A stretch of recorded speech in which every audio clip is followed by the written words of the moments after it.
a lot of stuff. Um, Specifically, word building in tabletop RPGs. Now, I'm joined here by my co-host and guest, so Wolfzuzu and How you doing? Cross. And yeah, we're. I'm pretty hyped about this one. Like, Yeah? yeah, yeah. I've been doing a lot of thinking of how I want to bring this topic forward, and I definitely know where I want to start. But I know for a fact that you've been asking for this one, Wolfzuzu. It's it's the Conan one, right? It's Yes! Finally, we get to talk about Conan. yeah, And you're like, what the fuck? What are you talking about? World yeah. building plus Conan. Just wait. It's. I mean, I'm curious, man. I'm curious. That's part of my hype. Um. That's what we gotta do. Mm-hmm. Now, if you don't know me, I'm the type of person he's like the annoying friend that you kind of like because he's maybe funny, but then he does stupid stuff like, he dabs or something, or he buys black water because it says 110% black on it. And I just don't want that as something on my wall because it's stupid. Um, but there you go. That's all you need to know about me. Let's talk about role playing games, right? Yeah. Right. Should we introduce Cross? Yeah. Of course. Cross, my friend. How's it Who are going? you and what do you do? For the most part, in regards to the into the discussion, I've been a DM for about 20 years. I've been in the hobby.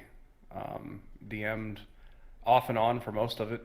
Took a little break during the fourth edition era, but was still thinking about stories and stuff like that. But I've been very active ever since the all the playtest packets for D&D Next and stuff like that started coming out, and fifth edition came out of that. You Um, Sorry. You play primarily D&D, right? Currently, that is all that I play. I've got Hmm. two campaigns that are running. I play one on Tuesday, one on Saturday. Both are streamed, and both campaigns exist in the same world at the same time. The two parties are just seeing two different perspectives of the world and what's going on. Hmm. That's cool. Yeah. So I world building is a really good topic for me. I actually constructed my world recently for the game. It was about 6 months ago. I actually spent about 2 months building the world, just Oh, wow. from just from the ideas. Like I basically we gathered the group together. I said, guys, I need some backstories. These are some guidelines for that. But I need about 2 months, and I'm gonna build this world for you guys. Wow. Oh, wow. You. And I mean, I remember talking to you on and off yeah, back when you were making it, and I noticed that you put in a lot of work, like a lot of work. But I do want to say that for anyone new to D&D, that's not always necessary. Um, like to no, A lot of times the world building itself, and this is primarily true in D&D and in most other RPGs, the world is already built. You can use the material that already exists and like kind of make your own little spot in this otherwise very large world. Hmm. what I used to do Don't be back in the day. discouraged to. Oh, sorry, Cross, go on. I was gonna say, what I used to do back in the day was actually just take the map of the standard D&D world, like Faerun or whatever setting that I wanted, and I said, this is the map that I'm using, and these are the city names I'm using, but everything else is off the board, and I'm gonna homebrew like what I think this city is, or what I think this place is, and it was just a good starting point for me back when I was newer. Yeah, yeah. So why don't we start off by talking a little bit about other settings that all have already established a world and how they went about doing that. We'll talk a little bit about Conan. That will be you, Zuzu. Then World of Warcraft as well, or just the Warcraft universe. and a little bit about Star Wars as well. Um, those are, I mean, those are some fairly big names, right? Yeah. It's like immediately when you hear them, you already have that image of, you know, the I don't know if you guys ever had the cover, like the actual uh, like DVD box cover from Star Wars, where Luke is holding up the sword with Leia at his side, laying down. Did you ever had Yeah. that? Like that's what I Yeah. imagine when I hear Star Wars. Star Wars. Is just it just um, yeah, it That's embodies funny because itself. that image of a guy holding a sword upwards and a woman going. Yeah, What does that remind you of? That's Conan the Conan. Barbarian, Yes, like, yes, right? Like, exactly, that's pretty funny. exactly. But Um, it creates this. It immediately provokes these thoughts, these images of a world that doesn't exist, but it clearly does because we're talking about it. And exactly. I mean, Quick thing on the last topic that we just mhm. had. Oh, if you are a new DM, it's a very good point that Nova made. But if you really feel like it, try it. Try Yeah, making definitely, something. definitely. That's what D&D is all about. You don't have to do it, but that's the message. It's not required, but if you want to, try it. It's Hmm. just that it's really hard to either not overdo it or do maybe a little bit too little, and it always shows, right? So like if you overdo it, you kind of start becoming the railroad GM because you really want the players to experience everything that you've planned as soon as possible, and so on and so forth. Which is a good feeling because you want them to experience what you just created. But Exactly, exactly. you definitely got to be careful about that. Now, regarding these large universes, I'll start with my favorite one. Let's go with Conan. Go ahead. Take it away. So Robert E. Howard, the guy who wrote it, wrote most of the Conan the Barbarian works, most of the good ones. There's a lot of other books that are about Conan the Barbarian, but they're by other authors because it's public domain basically. So like people use them a lot, but whatever. Conan, anyways, Hmm. the way that whole universe started was because the guy was writing in the books, and he did exactly what a good GM who has a world does, little by little inserting it into every single little story that he made, aka every single session. That way, it was always throughout there was this feeling that Conan, in some way, shape, or form, is not just traveling through adventures, but he's traveling through the world. Uh, All right. Howard, in the first few years, he really tried to write stuff that were in different parts of his universe. The Tower of the Elephant, for example, is in Zamora, if I'm not mistaken. So if And I in, understand in it correctly, uh, mm, you experienced the world with Conan rather than exactly. uh, like Conan knowing everything about the world, and you kind Yeah, of keep yeah. up. But the thing is that he, as a protagonist, doesn't ask questions, Right. which is very good, right? Because that way it would feel very forced. Conan doesn't give a fuck why do these people like pray to elephant people, right? Mm-hmm. Like why do they have a god of like 600 fingers? He doesn't care. What he cares about is what can I steal, what can I kill, and how can I get away with it, right? And So that's what you're very saying is Conan yes. are the players. Yes, exactly. See, like you're getting it. You're getting my metaphors. Conan is the perfect idea of a starting player. He's a murder hobo with a golden heart. That's Because that's like actually he exactly what a never player he is. never like kills women for some reason. He always kind of like does something stupid to them if they misplease them.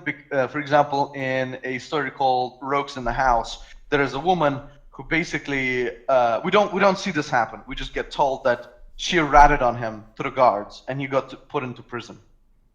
So he comes back there, and we're like, oh, he's gonna murder the shit out of her. There's a guy who was sleeping with that woman. He comes out, he murders the shit out of him, throws him out of the window, then comes up to the woman, and then throws her into shit, like into a huge pile of dung. That's Really. his punishment for her. I love this guy. Like, And that's such a typical player. that is, I mean, that is actually pretty odd. that they do that. It basically says, to come back to world building, women are Yeah. off limits. You shouldn't Yeah. kill women. And that this is another thing, right? So you start thinking, is it because Robert E. Howard was a feminist or something, or was it because he just respected women? Was he a gentleman? So on and so forth. I mean, the guy lived in the 1930s. Come on. Yeah. Uh, he never explicitly said it, but the thing is that the world of Conan is a savage one. Is one where a lot of people die and not a lot of people live. And how do you get more people? Women, right? There's never in a story where like a woman is killed by a good guy, or like sometimes they are used as a plot point, but usually not. Like a lot of them are powerful or creatures with magic. I mean, maybe that's also a different thing, like a stereotype that a woman is a witch or something. But regardless, the idea is that even there you can argue maybe he's trying to world build something in there. Why is he not killing women? Is he, as a barbarian from the north, understands that, well, if we have no women, we will have no children or something like that, right? So it also makes you start thinking like, what's going on inside this guy's head? And have any of you played Doom, the 2016 reboot? The latest one. Yeah. Fuck yeah. Yeah, I know, right? So awesome. The reason I want to bring it up is Conan's actions are very much like the Doom guy's actions, in the sense that he just does what he wants to do. He doesn't really listen to people, but he's not gonna fuck people over either, right? Like he's not gonna Right. like out of nowhere just like throw you off He because you're in the he way. doesn't. Well, I'd say he doesn't only do what he wants to do, but he also does what needs to be done. Right, but that's not Conan. That's not Conan. Conan definitely. That would be the difference then. Yeah, Well, that would be the difference. But yeah, the first scene in Doom is he stands up, he kills a bunch of demons, he comes up to a thing and says to him, "Hey, demon invasion in progress." He's like, "Oh, hey, I'm Dr. Samuel Heyman. I have this plot for you that you might be interested in." Doom guy's like, fucking breaks the screen. It's like, "I don't need your plot." That's another player. We've got two players today: Doom, Doom guy, and Conan. Yeah. Two murder hobos. I definitely find it kind of strange. The more I'm thinking about it, the way what was his name? The writer. Robert E. Howard. Robert E. Treats Just call him Howard. Howard treats women in his story. It's this weird, like maybe it's just weird to me because I'm from the years 2000s, and he was from way back when. But yeah, it's strange to me because that's always been such a brutal world, and I know very little about it, but yet they are off limits. For some reason, and they're off limits to two things: good guys and guys who are on the side of the law. Like there's sometimes like a wizard sacrifices a woman to the devil or whatever to get powers. Oh yeah. Or there's like I can't remember the name of the short story, but there's a scene where Conan is basically forced to make a choice whether or not he is gonna basically try and save this woman or go after the germ, and he goes after the germ, and then the woman turns out to be an illusion this whole time, and he's not mad at the woman, he's mad that he fell for it. Like he doesn't try and kill her. I see. He's like, "You I want my germ," and then she disappears. And that's another thing. So all of his stories, 70% of them end in a normal fashion where Conan either defeats somebody or he tries to get what he wants, and he usually fails at stealing stuff. Like he gets maybe a meager pay, but he never actually gets the big win. And that makes well, that's why he keeps on adventuring, because he didn't fucking take the heart of the elephant or whatever, right? Yeah. Another clever thing.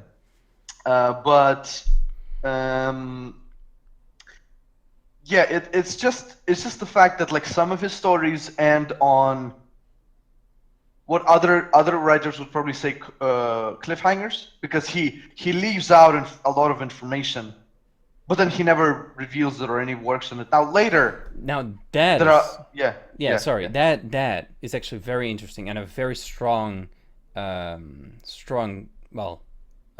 in world building. Is you don't have to explain everything. There's always room for mystery, and that's okay. Wouldn't you? What do you think, Ross? For world building, the thing at least that I've been doing is, well, let me back up a little bit. Okay. So Back up. there's a mistake that I feel that a lot of people do, and that's here, let me have this NPC explain all this stuff to you. So you spend like, 20 minutes sometimes monologuing to your players, explaining all this stuff that happened, that's going on, and stuff like that. Um, Instead, figure out what those things did to influence the world. Have them stumble across something. So the thing that I've been doing lately is, okay, you're traveling from point A to point B. Okay, on the second day, you're walking along the road. The road is in front of you. There's no issues. Off to your right, you see this thing off in the road. It's you see these stones rising up out of the ground and stuff like that. What do? Well, you're either going to keep going on the road or you're going to go investigate what these stones are all about. And as they get closer, they get more and more detail. Okay, now that you're closer, you get this detail. Now that you're even closer, you get this detail. As you get even closer, now you're standing on top of the thing. You see all the stuff that's going on. Well, what does it mean? Well, you don't know. Okay, so now they're like, okay, well, what does all this stuff mean? Is it important and stuff like that? They'll go ask some guy that's supposed to know, and he'll give them some tidbits. Maybe 3 or 4 sentences. I think all this is with that. Come back in a week, and I'll see if I can't figure out more. So it's slow learning. You're basically Droplets. giving your players these little droplets of information, because that's actually a learning tool. Don't just throw all information at once. Give it to them in easy to digest chunks. Yeah. And they'll care about it a lot more, because, oh man, there's this thing. What is it about? Is there some ancient secret? Well, maybe this is a quest line that you're going to unlock. This whole thing's going to open up, and now there's a tunnel leading down to some ancient treasure that was buried 1,000 years ago. Yeah. I don't know, but you're going to have to figure that out. So I think that's a very. Oh, yeah, no, sorry. go ahead. I was Okay. gonna ask another I think question. that's a very good advice, and advice I don't like. I've been doing this for 9 years, and I still like fail to do this sometimes, because I just want to be like, yeah, that's the twist. See you later, right? Like, because I want the payoff Yeah. quickly. But Yeah. yeah, it's really a patience game. Sorry, there are things that I've put into play that literally took a physical year to play out. Oh shit. And I it was- don't have it- that mental fortitude. I can't do that. I wish it was hilarious, because it was we were coming on the end of my previous campaign. There was some sort of thing that was happening that they were dealing with, and they were trying to figure out all these answers. Well, another thing that I do is I try to make sure that there's 2 or 3 ways to solve any sort of issue. You can go down this path, you can go down that path, or whatever. So they're about to barter like some significant amount of resources in order to solve this problem, until one of the players realizes that the whole answer to everything is actually in their backstory, a paragraph that I had given them. Oh. It was actually some sort of prophecy that was in their backstory. They went back, and like I said, it was literally a year before when I gave them this, and they were like, "I've had the answer the whole time." I'm like, yes, you have. I imagine you're dressed as a Japanese monk, and they're like, "I had the answer all along. It was in my Right. heart." Yes. So Kresa says, Now you become Yeah. the master. No, it was not love for Princess of Neptune. Kresa says, how do you handle elements of world building that take some time explaining, but in character they're meant to know? Yeah. I have at least 2 meetings with every player prior to any campaign starting, or any character being introduced into the game, I should say. The first meeting, so first they pitch me something. It's a bullet pointed pitch for a character. Mm. If I need to design something in the world for that, then I do so. If their character sounds like they come from an existing place in the world, I say, hey, there's this place in the world. It's kind of like this. Is this kind of what you're thinking? Yeah. Mm. So then we go from there, and they start building the backstory. They send me rough drafts. I kick it back and I say, okay, all this is good, but add this, add this stuff. And then finally we have another conversation. In that So second conversation is when I start telling them, this is all the stuff that you know about where you come from. This is what you know about your travels from here to here, and we kind of have just an explanation, a one-on-one conversation of this how is how your character exists in the world. how long do you think these conversations last? Because that's actually quite different from how you normally handle it, where you give these droplets. Now you're giving just a session for information, basically, right? Where you trade Well, information. it's always sometimes they last longer than others. I always make sure to kind of reserve about an hour for these conversations. Yeah. It gives the player plenty of time to ask questions about, okay, what about this? Or they might say, hey, what if it was like this? Right? Because it's not just me telling them this is what it is. It's a conversation. It's a collaborative story. So when they're like, hey, it would be cool if it was this. Yeah, let's make that true. Let's make that canon. We'll shift things around a little bit. And now that exists. Yeah, so actually there's two different types of giving information. There is just sessions or moments where they ask you questions and you answer them, and then it's all about just trading information. And then you also have during the game. That's when you don't want to focus on feeding them information from what the world is. Rather, just tease them and give those droplets. Is that about those little tidbits? Yeah. Yeah. Because to me, that's the best style that I've uncovered so far of having the player be the authority on where their homeland. My goal, which is I currently believe it is an impossible goal, but I've somewhat been successful. I try to avoid having the DM, what do I know about this statement. I try to eliminate that from the table as much as possible. I don't tell them to say, don't say this. What I do is try and make it to where they don't have to. Yeah, you proactively prevent the problem from coming Right, up. because how do you like I go said, about doing that though? Like, Well, you just explain. well, yeah, but yeah. so you just basically give them all the information beforehand, but Well, he doesn't try to give it all. He gives them what he feels. At least that's what I'm understanding. The character will need in order to start the game, right? Right. And if there's anything else, so all of these conversations don't just stop at character creation. If in session 1, 2, and 3, if the player starts having questions about their past or where they're coming from or any sort of thing, they all talk to me between sessions. Yeah. So all these conversations happen between sessions, and it's this knowledge is for the player to reveal. This is their part of the story to reveal. They slow burn it, they reveal it all at once. It's their information to do with as they choose. right. That process makes them invested in the world. I completely agree with you, and it's something. I have a slight variation on it. Both of you have been in a game of mine. Oh, however short it was, like it was a two-parter, one shot.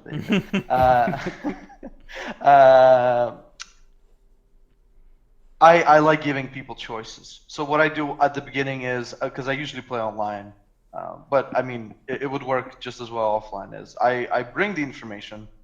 I give everybody like here's a little sheet about the whole world. This is what's required to read. Just it's a single sheet of paper, right? Like, and then I have other PDFs that people might be interested in, and that's depending on who they want to be, right? If you want to be a paladin, you probably want like a PDF about gods. If if you want to be a magic user or a wizard of sorts or sorcerer, probably you want a PDF about magic. And I just have all of these like kind of stacked out, and I say you don't have to read any of them, but like make the choice of what you want to be.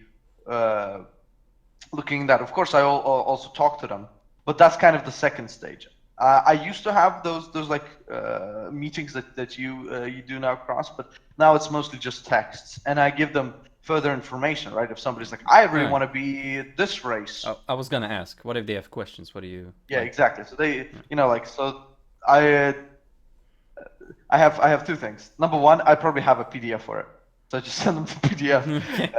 for the questions. Because I've been doing this for so long, like I have How much I have information do you think you've written down by now? um, Just for your world. in what volume, right? What do you, in what quantity?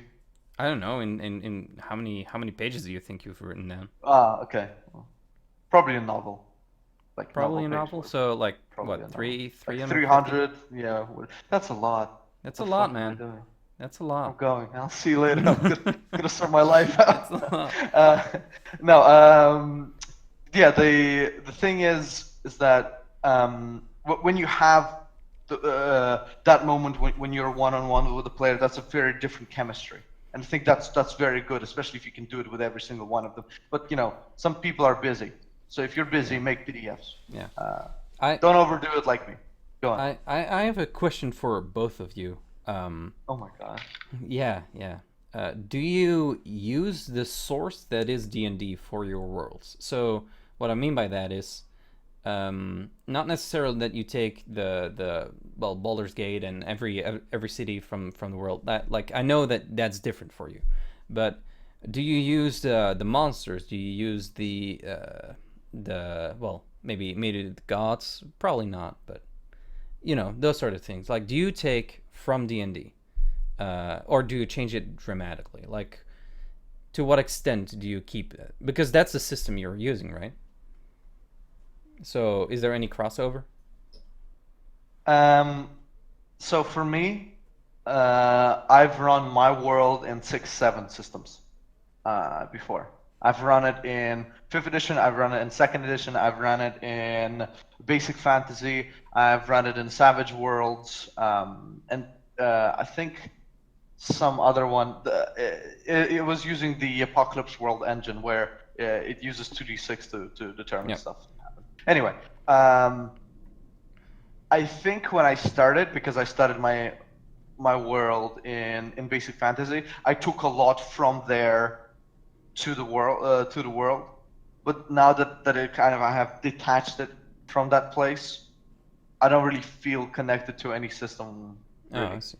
So, if there were another system out there which you would suddenly like more than the one you're using, you think you could change? Yeah, I would probably have to appropriate a bit more of what that system entails because right now I run highly like plot plus combat because that's what 5th edition is about. Maybe even more about combat, but I usually like more of the plot bits. Um, so what I would need to understand would be what does the system entail, right? Does it if it's more narratively leading, because I have so much experience in my world, I'll be like, well, there's a place I could set this in where it would make sense that there's a lot of talking and negotiations and less fighting and killing and adventuring, right? I think the versatility of your world, if you create one, will be much, much greater than a system because a system has specific rules, specific guidelines. Whereas your world is as vibrant as, well, Earth, what surrounds us. And there's so many different places where cultures are different and the way of life is different. If you would walk down the street of New York and then suddenly you were walking down the street of Tokyo, that might feel like it's the same place because there is skyscrapers and there's loads of people going on. But that's probably the only things that are I connected. see. I see what you mean. Yeah. Yeah, exactly. What about you, Cross? Is there So, anything you really keep from D&D? like I said, it was, when I first started DMing, I basically used the world map that D&D provides, but I changed everything. Reason being, it's just easier for me to create something new than to learn about Yes. what they wanted. Yes. Dude, same. But back then, I used to create all my monsters because I was playing. I believe it was third edition at the time, and my players wanted they wanted to use every rule in the book. So back then, you could design characters that were just outrageously powerful. Well, the monsters in the book didn't hold a candle to anything that they were doing, and so I just started creating my own monsters. Now I'm kind of in the flip-flop. Like 5th edition monsters seem to be tuned correctly to the scaling power of the party. And so I use the in the book monsters, but at this point I use my own world map. I've created my own deities.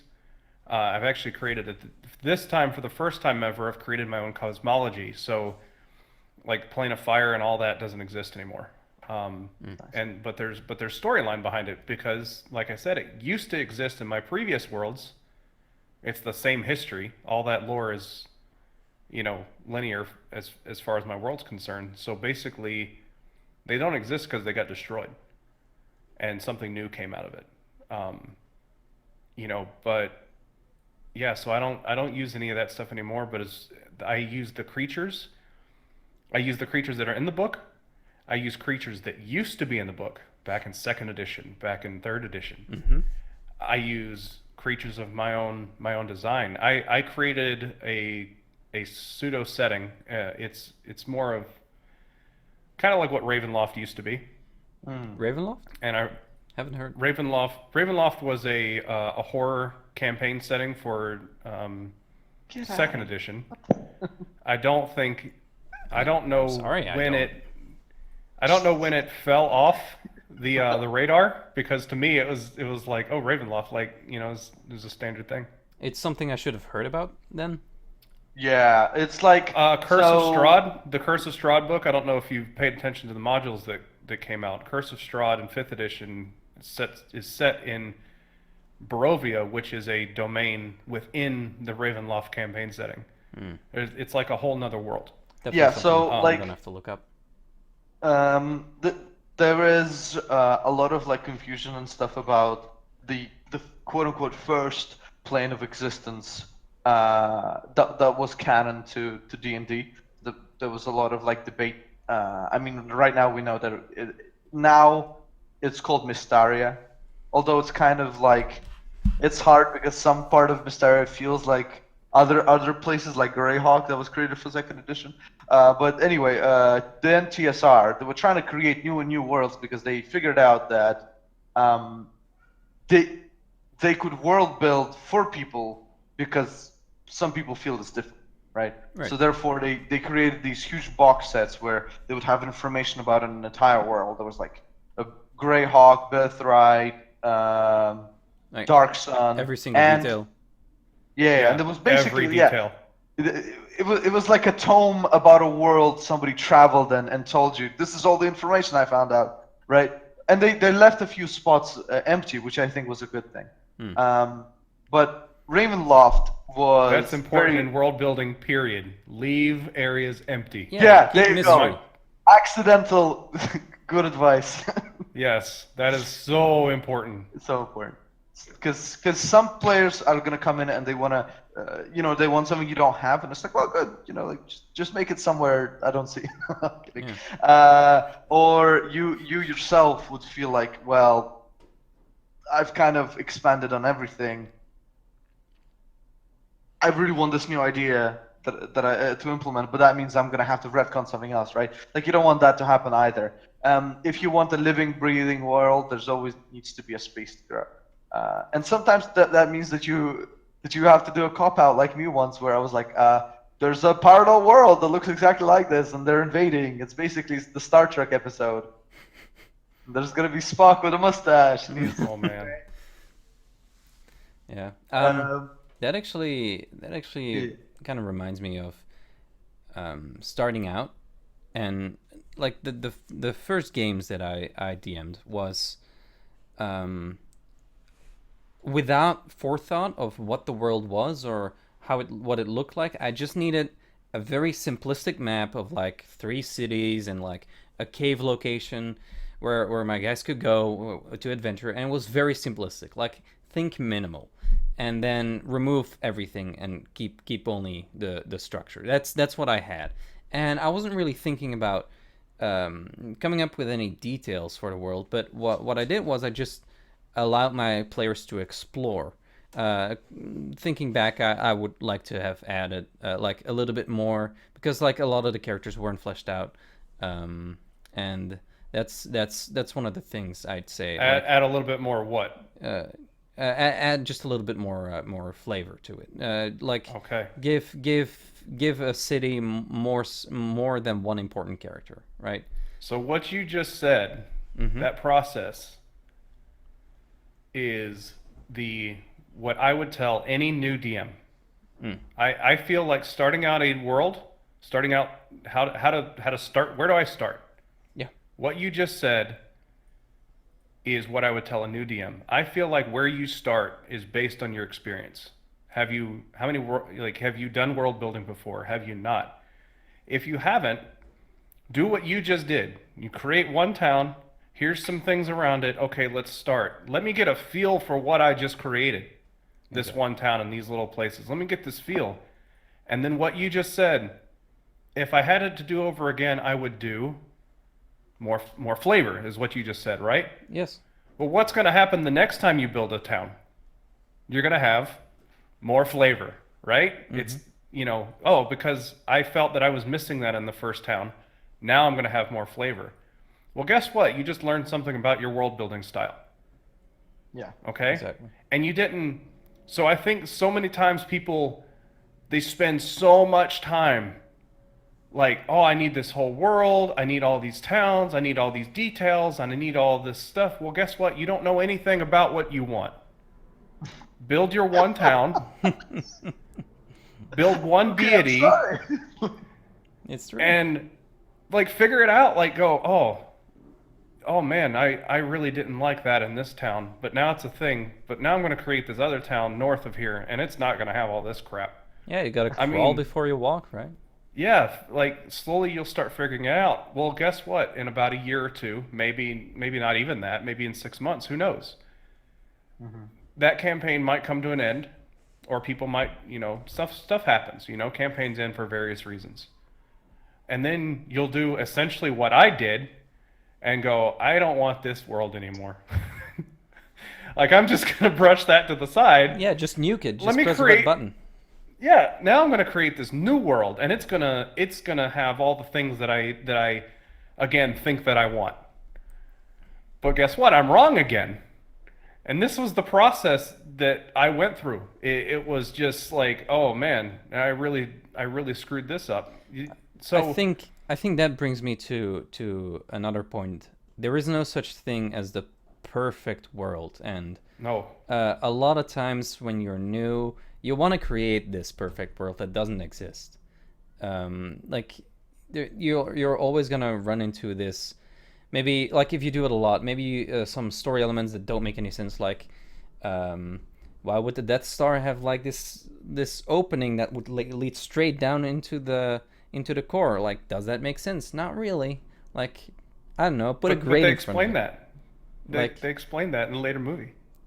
Yeah, that's true, but it was just an example. They had to actually that brings me to the next point. They had to go back and explain that.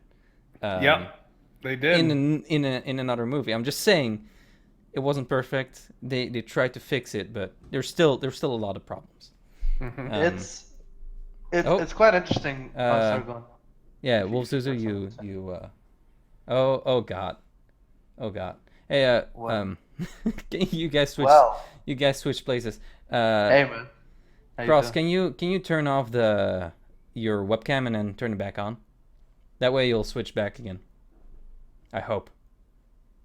Nope. All right. Nope. Well, there you go. Good times. All right. It's funny because it's the same place on my screen. Well, it will be. It's not the same on the podcast. I can say it as well. Yeah. I think it's because. So as I'm not on the screen yet, it doesn't matter. Oh, now I am on the screen as soon as I say that. There you go. So regarding like the topic itself, I feel like, and this might be bad PR, but whatever, I'm gonna say it. Like, nothing can help you in world building more than yourself. There's no tutorial. There's no like secret word key that like like you gotta do the 2-3-1 and then every single idea you're ever gonna put into your world is gonna be golden. No, like the only person who could really help you is you, Well, because everyone is so individually intricate in not only the type of genre they like, but also in the type of things that are important to them. To me, what's important is the motivation of a character. But to you, maybe you're an architect. And to you, like, well, I feel like the town is much more interesting and intertwined if I describe this beautiful town to my players. hmm. If I destroy every single cracking part of the wood, I mean that is world building too, right? Just because Yeah, it's yeah. visual That's instead of like a direct dialogue, right? yeah. It's still Storytelling is in a connected to different world sense, building. Um, right? I mean, I partially agree with that, in the sense that yes, you have to do it for yourself. Like, there's no one that can make the world you want except for you. But at the same time, you can still help with world building. You can, like, I feel like if you want to go to the gym, like, no one can help you get power hot, get Okay. but you can still Yeah, ask like to have some sort of coach or something like that yeah. to Okay, that's train you. fair. Like, he Okay. can guide you. He can tell you, like, yeah, Yeah. you might want to focus on your core right now, like, Okay. and I do think that there is help out there. It's just like, in the end, you're gonna have to do the effort. Okay. Well, in that case, if I was your coach, right? If let's say Nova, you're like coach, I need to get buff in my story in my world building. What I would say to you is there's three categories that you want to get to your players immediately, like information that you want to have within at least the normal understanding of your brain before you begin the game, and that would be interesting bits that differentiate the standard D&D from your world, like stuff about races and maybe classes, right?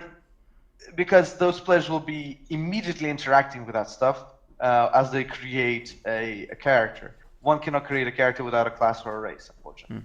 Right? So you'd really have to think. Maybe you don't have to create a huge backstory of every single race of sorts, but if you know that somebody wants to play a Dragonborn, think of how Dragonborns are different in your world. What do they do? Are they are they spawns from the dragons? Are they like are they Yeah, messengers of some god? So on and so forth. it's one. The second piece of information that I think you'd want in there would be individual pieces of info that would affect the current campaign. So, like, if you really want the campaign to start where goblins are taking over a mine, maybe put a little information about that in your beginning, or talk to them. Right? You don't have to do like me, where I type everything down, but I feel like it's a better way, just because then you have it always somewhere. Like, you yourself could forget what you said, so it's nice to have it written. Mm-hmm. But again, you don't overdo it, as I always say, because once I told my friend, like, these 3 points, and he came out to me with a 30-page PDF, and he handed it to me in a very happy manner, and he said, "What do you think?" I looked at it, I saw it's 30 pages, and I said, "Imagine I'm your player." Yes. I say thank you as I get this PDF, and then I never read it. Yeah, exactly. Because 30 pages, I mean, like, I'm invested in playing a role-playing game. But, like, in order for me to read 30, like a mini short story about your world, I really need to care about it, and that's not gonna happen A from really the good beginning. exercise, for a lot of things, this included, is try to write the entire content in one sentence. It can be a long sentence, like 2-line sentence, 2 lines, but try to fit everything or as much as you can within one sentence, where you learn an immense amount about the world in a very short time. That's like in general a very good exercise, not just for this, but other topics. feel And like the the thing thing sorry, that I I'll linked- just finish it so it's not Yeah, that far apart. The third part of if I was your coach would be at the end put little pieces like little facts that you like and would like to share. Now those are the least ones that the players will probably pick up on because they more care about the front choices because they have a job of creating a character. But if you really want them to know that there's an ice queen somewhere and she fucks around with stuff, yeah, put that into the information, because you want it in front of the players so badly. That's the type of stuff you'd want to put as the last category. But don't, again, that has to be like maybe 5% of the entire stuff you write or tell them. Part of what I tell players to give me is a shortened, like bullet pointed version of what they're sending me in paragraphs, because I copy and paste that. And if I need to do any sort of reference, what's your dad's name, what's your mom's name, what's your sister's name, any sort of reference to some sort of thing, I have that bullet pointed list that I can glance at real quick because it's, I need this information right now.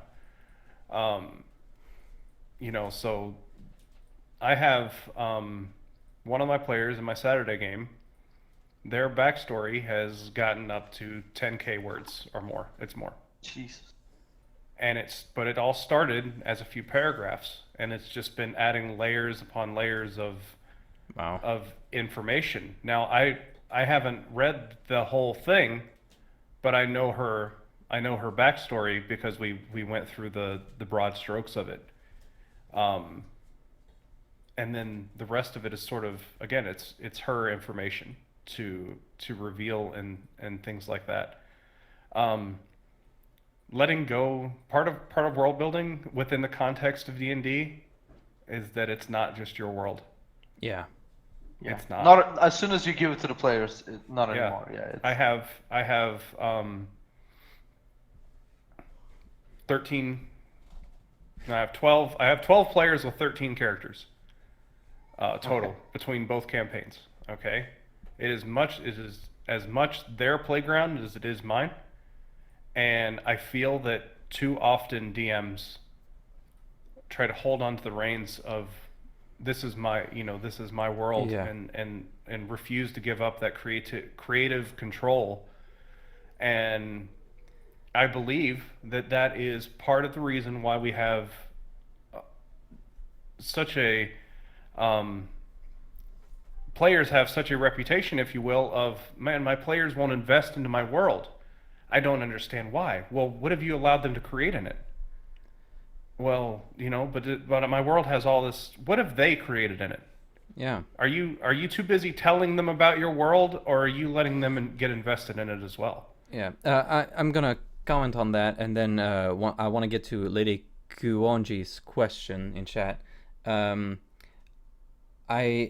I do agree with you. It's not just your world. You helped design the sandbox, but it's still a sandbox. They should be able to make their own sandcastles in it.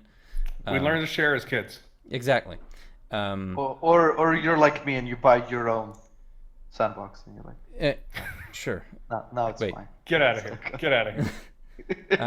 But what I do also think is that there are some people who would rather observe and maybe don't want to be too involved in the actual creation of castle. Maybe they just want to watch and experience, And that's why the whole thing is buy-in. Everything, it's all opt-in. I mean, not buy-in, but opt-in. I'm just saying that it does exist where there are people who just want to be part of it, but not like do too much thinking. They just want to roll some dice, have some fun, and they don't want to be bothered with the actual world building. They just want to experience. I do think that exists. That exists. The thing is, though, that process also requires no effort on my part because they're already invested as much as they want to be right now. They're invested. Oh, I want to roll some dice. They want to be in the game, Yeah. you know. And what'll happen most likely is they'll see all these other players around them with all these cool backstories and all this, and they're gonna start asking questions, and that's what happens. That's what has happened to me over the past few years specifically, is teaching players how to get invested in character design. Characters go from 1-2 sentence backstories to multi-page backstories over the course of a year. That is literally what happened to me with these same set of players. One of which is Lady Kwanji, who's in the chat right now. You know, that whole crew of players was like, okay, this is my 2 sentence backstory. Now they're new characters. Again, multi-paragraph, multi-page, very, very thick backstories that are very detailed. Extra thick. Extra thick. Yeah. Extra. Let's then go to the question they asked. How do you balance between storytelling and character exploration when it comes to world building / atmosphere? Wolfzuzu, you have an answer for Do I that? have a hot take? Yeah. Do you I'm have gonna want to rethink it. take How a do you stab at balance it? Yeah. So to me, that's like a false question. That's like a little jab that somebody does at the beginning of a boxing match. You don't expect it. To me, that like character exploration should be part of the storytelling, or at least you should try and intervene where character exploration becomes part of the storytelling, or vice versa. You know, they combine.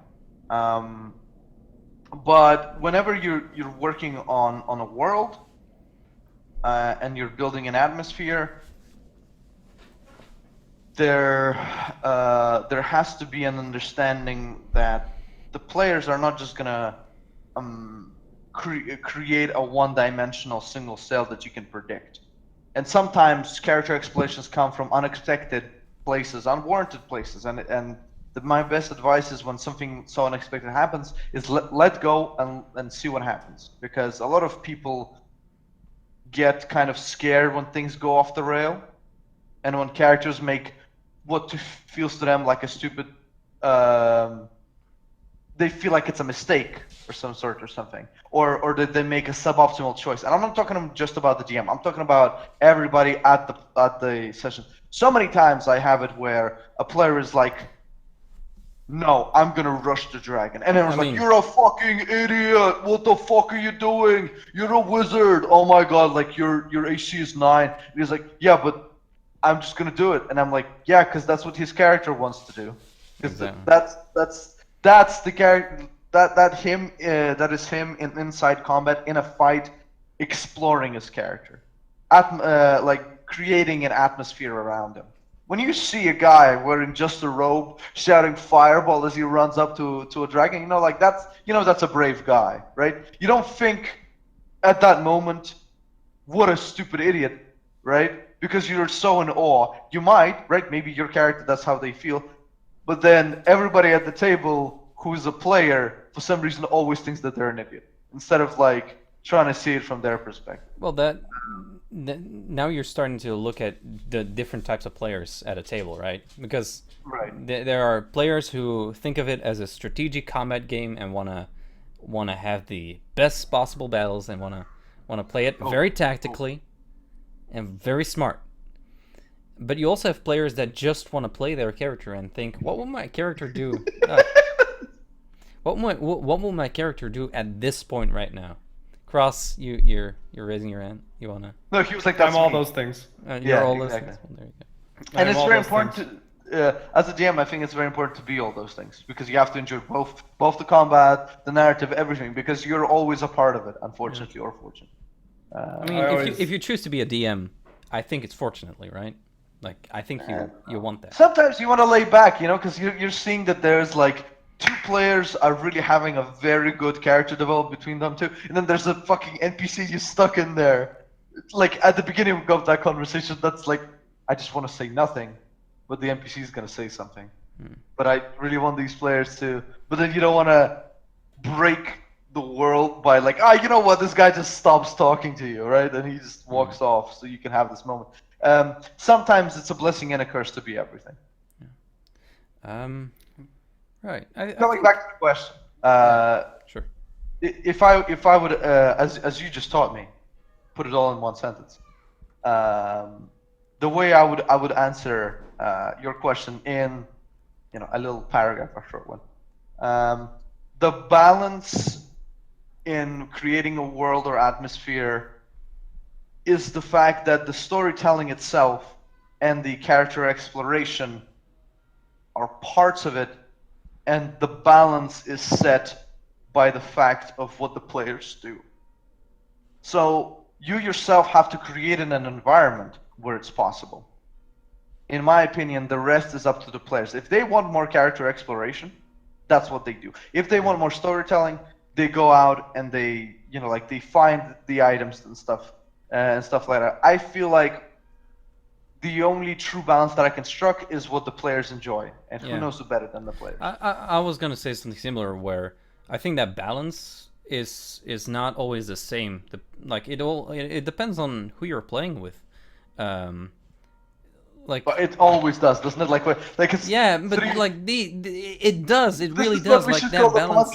It always depends on your players. But it does. It really does. Like that balance you're talking about. Like some people don't enjoy storytelling as much as character exploration, and that balance will be different. Like with that in mind, the balance then is feeling out, you have this process, you fill out the table, okay? And what I do is try to leave room for these things such as character building to happen, but don't stall the game as a part of it. Right. So I've always told my players, look, I'm going to keep going. I'm going to keep pushing the story. We're going to, we got more and more to do. If there is something that you want to do, just say, hold on a second. While we're doing this and this, I would like to do this. Yeah. Okay. But I'm not going to stop every 5 minutes. I'm not going to stop every 5 minutes and say, all right, guys, this is your opportunity to RP. What would you guys like to do? 5 minutes later. Okay, well, since nobody's talking, we're going to, no. We're moving along, and it's your responsibility to make these scenes happen if that's what you want. But I'm not gonna stop the action. I'm not gonna essentially ruin the immersion, ruin the atmosphere that I'm building at the table, in hopes that somebody will talk. You've got to have the initiative. You've got to have the drive as a player. And again, this is sort of another opt-in system. If you're quiet and you don't really feel comfortable exploring your character yet, you don't have to jump in and say something. I'm not calling on you. Okay, what are you doing now? And then trying to feel it out. You're going to listen to some of the other players come in. You're going to maybe practice a little bit between sessions or something. Just kind of think of what your character would do. And then one time you're going to say, I would like to do something. And you're going to feel it out, and you're going to get a taste for it. But that's how ultimately as DM I balance it. It's based on how much the table, that is literally the answer. How much the table wants it, but not only how much do they want it, but how much are they going to stop what I'm saying to make it happen? Yeah, that's really the interest. This is all in the context of during a play session, but I guess we could also add to that same question, when are you going to talk about these things? For instance, Cross, you have 2 sessions, you said, beforehand, where you talk about a player's character, right? Before any character is introduced, I have 2 one-on-one conversations, voice conversations with that individual player, trying to bring this character into the world. It's a process. So to come back to that question, it doesn't always have to come down to placing that balance only in the session. You can also take that character exploration outside of it, and yes, the more in between the more the game is talked about in between the sessions, the more I guess invested players come. They see that you care about where their character's going. And I it's constantly actually, go ahead. yeah, no, it's just actually really clear that world building for you, because you bring the players in between sessions and you talk about this stuff, that it's not just you, but it's you play with the group and you build with the group this world. Their decisions mean Yeah. everything to me. Exactly. So I admire that. That's a lot of effort you put in there, because I know for a fact it's really difficult to organize that, to have that all planned out. I have a system, just as an example. I have a system called hero points. We're not really going to touch on that. Just know it's a point that you can spend to do things. Okay, above and beyond what the rules would normally allow you to do. Nice. There is a site. It was an ancient grove. There's several of these all over the world that they're aware of, and there's a tree there, and it got destroyed. There was a creature that came out of the ground and just corrupted it and killed the tree and destroyed this grove. And the player character was a druid, and she is like, I want to spend my hero point to try and restore. Like I'm she's like a level 3 or 4 druid. Okay, she is not very strong, but I know this spell. The spell kind of ties into restoration. I want to try and use this spell. I want to use all 3 of my hero points. You can only have 3. I want to use all 3 of them to try and restore this grove. Ah. Wait, Cross. Oh, noble. I've got a very important question. You said that she's level 3. She's level 3 or 4. Yeah. Right. At this time. So she's got a lot of levels ahead of her. Would you say that Right. she has a room to grow? So anyway, there. I'm sorry. The I'll thing put is that on that the podcast. a lot of okay. It was. I mean, that was so bad. My walk just walked out of the room. Well, at least he's not barking. See, all we need to do is like me tell bad jokes and you'll like go away. Oh man. So number one thing, you do bring up a point. She's only like level 3 or 4. Okay, this sort of action really restrict to like, oh, you're only level 3. Like, there's no way that you could do this. Hero points. She's spending 3 hero points. You can only have 3, at one time. She's spending all 3. All right, make a roll. Based on that roll, she rolled pretty high. She invoked this and actually reached down and found an ancient spring and was able to ritually restore this tree. Just based on the fact that she spent 3 hero points. That was the first thing that allowed her to do this. Second thing, she rolled well. That was the second thing, and she RP'd the hell out of it. Third thing. Okay? That tree now stands in my world still because this character made that choice and continues to stand and will continue to stand until something else threatens it. But as of right now, now anytime a party travels down this road, they're going to see off in the distance, they're going to see this tree. And it's going to be because of this character. That's awesome, dude. That's world building. That is world building indeed. Now, this is that pod brings race. me that brings me to another question I had. Do you guys add Yeah. rules or mechanics to help in world building? Like, for instance, those hero points, they help you not necessarily in world building specifically, but they do help you in storytelling, which comes back to world building. Mm-hmm. Like, So off of that's that, I also have a villain point system, but again, that's world building as well. adversary points. Nice, I like it. Mm-hmm. I have stuff that kind of works alongside the rules. I don't really like add anything additional besides like additional content. Like for example, if you choose a god from the main pantheon of Alcania, of the world that I built. There's a secret thing that I don't really tell anybody until they pick a god, because I don't want them to pick a god because of this. I want them to pick a god because they feel attached to them. And every time you pick a god, you get a power. So I'll give an example.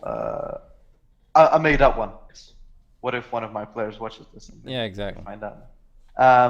If you follow the Wanderer, who is basically a god of the road, traveling, and those who are lost, maybe you could get like a once per day ability where you can always find your way towards a town, something like that, right? It's not something game breaking. It's usually something along those lines where it's like it's just good enough where it might help you, but it's not like the entire game is out the window because I've given this power. But that way they really feel like, oh, so this is actually different. I'm actually following this god. He's giving me stuff. It's not just the fact that I have his name written on my character sheet and then just have a random domain. Like, this guy's actually helping, right? Yeah. I feel that's important. For example, that's just one little bit that I do for world building and mechanics together. Mm-hmm. Yeah. Cross. Besides those hero and villain points, there, is there anything like else mechanically that you add to the game? Yes. Specifically for world building, or is it? Yes. Is it not? Okay. It go ahead. exists, and I have players watching, and they haven't uncovered this part yet. Oh, okay. All right. I see. Secrets Turn off the stream so we can. Secrets get out of are here. secrets are very important in my game. They're Exactly. very I mean, important. that's true. That's true. Okay, secrets are very important for world building. I'm gonna make that statement. That is true. I mean, I did mention before, you don't have to explain everything. Yeah, coming back to when we were talking about Conan, that's exactly why that world building works, because he leaves so many stuff untouched. Yeah. So many endings where you're like, yeah, but I want to know more. Like, you described it briefly, but I really want to understand what the hell is going on here. Mm-hmm. And that has inspired a lot of talented and not so talented writers to pick up Conan books and try and write continuations of whatever he talked about and wrote. Most of them are unsuccessful because it will never be good as whatever's inside one's mind when they finish the story. But whatever you have created in your head, the answer for that question will never be as good as whatever the other person does for it. And that's why role-playing games create such an incredible opportunity where both the creator and those who are kind of receiving it are on the same level, right? And the people who are receiving the content can also add on to the content itself. That is very powerful. Yeah. There you go. Let's take this over to scaling world building, and what I mean by that is, and I wanna use the example of World of Warcraft or the Warcraft universe. Sure. They have a very small scale in the sense that you have these very, very huge characters that impact a very, very small world. What do you mean? For instance, the actual size of the world is actually fairly small. I mean, if you ever play World of Warcraft, you will know that it's very easy to cross everything and explore everything in a fairly small amount of time. But they what they do is they have these very huge characters like Arthas, for instance, that take up a lot of that space, and they focus their world building primarily on their characters, and they make them really big. It's not like they affect a small portion of the map. No, Arthas, the Lich King, he is going for the entire world, and they kind of fall into this trap where they always have a bigger enemy that destroys the world. Like Azeroth is always the center point, and that's what it's about. You want to save Azeroth, and that's what it always comes down to. They just keep like zooming out almost, and there's always like a bigger, badder guy. Um, I don't want to go too much into the lore, but it's just the idea of scale there. To them, Azeroth is important. While if we look at other fantasies, that might be the opposite, where you have these very small scenarios that are just equally important, but they, instead of saving Azeroth, you try to save this kingdom. It's a sense of scale that I want to bring to world building, and I kind of want to hear your opinions on it. As far as the way that World of Warcraft tells its story versus the way I think any DM should tell a D&D story, I think you should look at what WoW does and just run the opposite direction. And this is kind of why I wanted to bring WoW up, because there's a lot of things that you can look at in World of Warcraft. Now, I've spent quite a bit of time playing the game. Okay? In that context, everything's fine. But when you try and adapt it to D&D, there's a lot of things that just go wrong. First being the racial starting zones. This race exists here in this area. Yeah, that's a big Oh one. man, it's such a mistake. It's like you run in. Okay, you made an elf. You're from here. Okay, you also made an elf. You're also from here. Okay, the whole party is elves. Why is my campaign starting all the way down here when everybody like? Yeah, Okay, stuff just stops making sense because there's not, like, it's okay to have a elf only territory, but not all elves come from this area. Not all Yeah. gnomes come from this area. Kind of one like of the what reasons WoW does.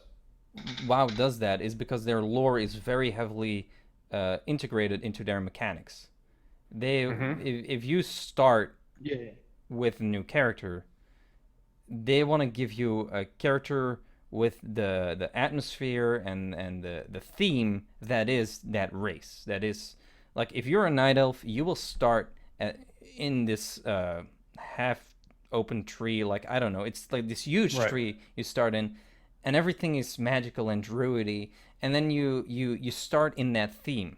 And I think that's part of their philosophy of how they want It to. is. Uh, But I think so many DMs look at that and go, "Oh, this is what I should do," no, yeah, I mean, and do that, and then again, what you said with the bad guys, with the larger than life characters. All right, all of you are standing there, and there's this guy, and you can't hit him, and you can't touch him, and he just swings his sword Oh my and takes out all four of you, right? Like, okay, you're trying to emulate what WoW does, but in the context of D&D and collaborative storytelling, you're just kind of being a bully yeah. at that point. Like, Well, not kinda. Like that's exactly it. You're basically abusing the fact that you hold all the power as a DM because you control the whole world. You can just say like, well, rocks fall, everyone dies, right? That's essentially what you're doing. Yeah. I've had that happen to me, by the way. I actually. Oh, I'm sorry. Oh no. Actually, Same, wonder brother. if you.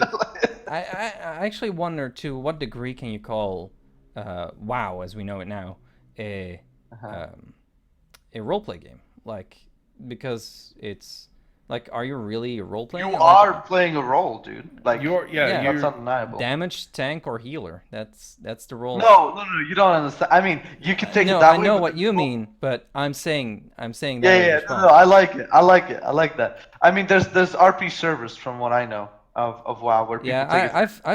I've actually been on RP servers, and I have tried to RP, and I find it very lacking, very lacking.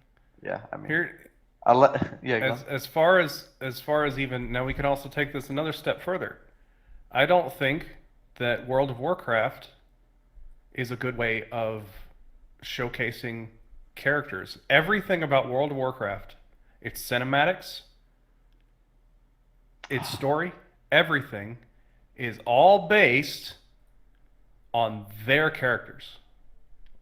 Arthas, Jaina, whatever the other characters Yeah. are. everything is those characters are what's spotlighted. And in all honesty, even for a long time, even while playing it, I always felt, like in Warcraft 3, you have the hero character that you create, Yeah. and then you have like the supporting cast, the army, right? The archers and the mages and stuff. I've always stated that your character is one of those lesser units. The character you make is those lesser units. The hero character is still Arthas. It's still Sylvanas. It's still those Exactly, characters. but Those. that is the trap of an MMO. Like you can't do It is the trap of an MMO, like but it they do is try. also the trap. They It do also try. traps the DM's mind Hmm. into thinking that that's how they make impressive No, characters. I definitely think that the world building there is just them making their thing and you experiencing as a player that thing, There and that's is not how you're supposed to do it in there RPG. is a way where what you just said works. Cross in small doses, very small doses, like so small that I would not even say anything to a new GM about it because it's like saying an anomaly proves the rule, right? Because like sometimes it works, but very I slightly. say all this, and yesterday, Uh-huh. just literally yesterday, I had a villain show up that breaks all rules for Yeah, for but D&D. see, when you don't do it every single session, that means something, right? I had a red This is the hat. first time it's happened in years. It's Exactly, just right? So this is this character, right. and So there's lore behind it. exactly, and that's good. Like whatever reasoning there is, the, the fact that it happens so rarely makes it much more impactful, right? If every single session, I'm big dick bad guy, like he slaps you in the face, and then like the players can't do anything until he finishes his speech and runs off. Like, oh come on. But again, I say that, and yeah, there was a moment where I had a red hag. Um, she was basically a hag of blood and stuff like Oh, that. She came around, um, and the players were next to an NPC that she captured. And she comes in, and they're all ready her their weapons and stuff. And I say, she doesn't react at all. Like she doesn't flinch or something. She just came up like very closely to them, and she said, "You're in my house." She pointed at the NPC. This is my property. Then she kind of like flicked her finger, and because she knows blood magic, right? She controls the blood inside the guy, so she just kind of like, because he's just like a weightless body on the ground. It's very easily controlled than a person who actually has muscles and stuff like that are working. So she just made him flip and fall onto the ground, and she was like, "Leave, or you will be like my pet." And then she just walked off, right? And when somebody does that, and not very often, yeah, like that will make an impactful thing to the players. They'll be like, "Yeah, we don't want to mess with her if we're not ready. Like she seems powerful, right? You didn't Right. you didn't like come up, punch them in the face, and say like, hey, I actually like I'm cooler than you. You warned them. You gave them a little warning there, huh? Like, don't mess with me. the I the think that's a bit better. Sorry, go on. yeah, no, sorry. The only thing that I remember doing something similar was where I didn't really make one really powerful thing and I put my players in Mhm. front of it.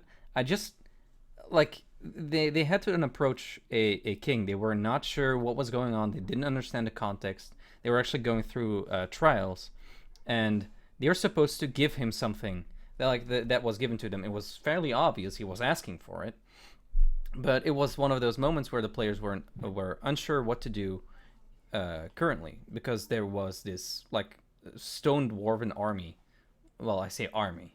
I mean like I mean I don't know, like 4 dozen like dwarfs, like stone warrior dwarfs, standing in front of them with the king, and it's one of those moments where the players could not fight that. Like they would die very quickly. They would just get overwhelmed and die if they did go in there. So that's the only experience I've had similarly to that hack.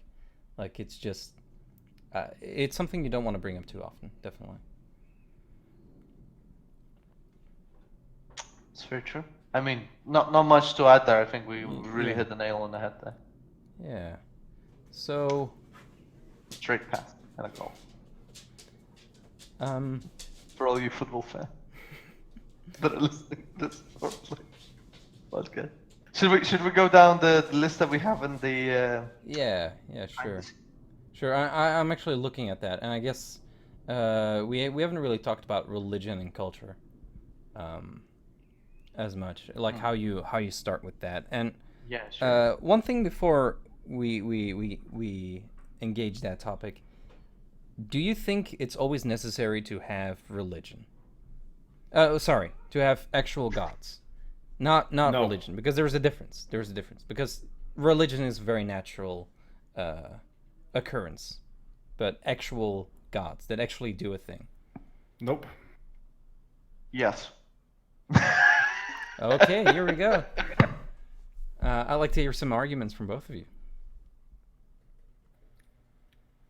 So deities and stuff, they can be as removed or as Can you hear me? engaging Oh, as sorry. you need them to be. I think that the idea that someone believes in a thing does not necessarily require that to be any sort of tangible thing that actually influences the world. They just call out to the thing. One idea that I explored was the deities were all gone. So the people just started worshiping things. Like there might be, like, for instance, there was this great wall that protected them against invading armies and savages. And so the people worshiped this wall. They said, "Give thanks to this wall because it protects us." What So about- they would offer things to the wall. They would whatever. The wall essentially was something that they praised. They praised the blacksmith for being able to give them good weapons or good tools to be able to work the fields.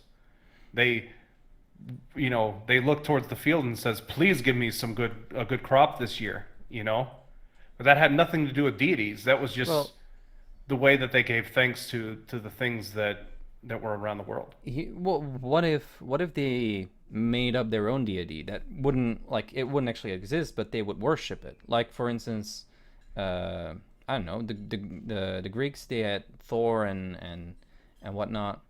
No, sorry, that's Vikings. My bad. That was. What the fuck? I'm sorry. Look, mistakes happen. Strike happened? two, man. I'm like, out. Why was Yeah, that like strike two? Don't know Ravenloft, Thor is Greek. No. That was a He's mistake. One keeping more. score, man. That was a Thor- mistake. That was a Thor- mistake, and I immediately corrected myself. So that does not count. 3 seconds. That's immediately. But yeah, But yeah, that is culture, not that's their culture, right? So that's their culture is No, to 'cause, worship these things, And I think that's pedantic to say. Like we believe it as myths now, as their culture, but they believed it as their religion, I right? understand, but we're in the contect of D&D where there are actual deities, Right. that are statted out that Right. actually do a thing, Yeah. right, physically to the world. So I'm taking it under the context of the question being, is it okay to not have that being, and to Right. not have and to that said, that being that doesn't exist, that's okay if there's not actually a thing out there. That does influence how your world is constructed, right? But it is a decision. jeez. Please don't blow in the mic. Zuzu. Now he's muted. Yeah. R.I.P. everyone's ears. So I agree with you to a certain extent, Cross, where I don't think it's important whether or not whatever the immortals think about gods is what they are, but I think the idea of gods in the world is kind of inescapable because of human history, right? Like the idea of something is going to be worshipped. Because that wall is you're not gonna call it maybe a god, but that's what it is, right? Because they worship it, they give it thanks. It's inescapable for a human mind to wander into that direction, uh, unless you go full on like science fiction. Everyone's an atheist, communist from Star Trek. I don't know why I keep mentioning Star Trek. I mean, maybe because it's good. A good example of like the opposites of other spectrums. But you have this certain powerful idea that whatever the players may be thinking they're worshiping is maybe not it, right? For example, there's a beautiful part of Conan mythos. You know, he was a good fan, good not fan, sorry, good friend of some guy called H.P. Lovecraft. Not sure if you've heard of him. They used to be write mates. They would write each other letters. Um, and in one of the stories of Conan, Howard introduces a deity that's very close to what we now call a Cthulhu, and that he is being worshipped, but not in the sense of what we understand as Cthulhu is. He doesn't name it by name that is Cthulhu, but he has there's a bunch of people who are worshipping this angelic being, this angelic statue, and they're all giving thanks to them. But in reality, inside that statue is a smaller statue of Cthulhu. And what they're really doing is powering him up. And they're basically like making him stronger. And the idea that the mortals really don't understand what's going on with the gods is a very powerful one. But I think more powerful, in my opinion, is when you create gods that are a little more human than would enjoy, like Greek mythology, where there was crimes that the other gods would commit against each other. They would have grudges. No, they would steal from one another. They would fight. They would love each other. It was like a soap opera, right? That's what the gods were all about. They were all interconnected, and they were very human-esque. Where some felt guilty, some felt greed, some felt power.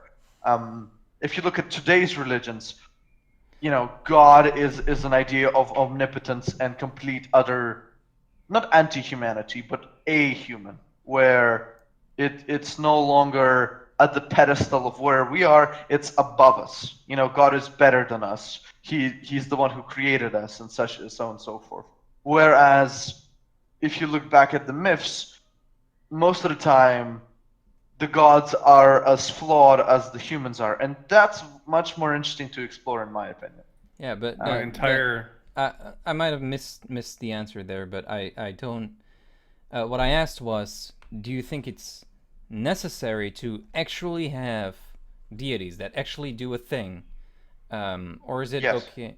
Or is it okay to just have the idea that they exist in a game? Well, yeah, I gave it in a more expansionary answer. Sorry, long and short of it would be, you can do it without the deities, but I think it's more powerful if the deities are not just present, but they're more human-esque, human-like. No. I'm asking, do they actually exist?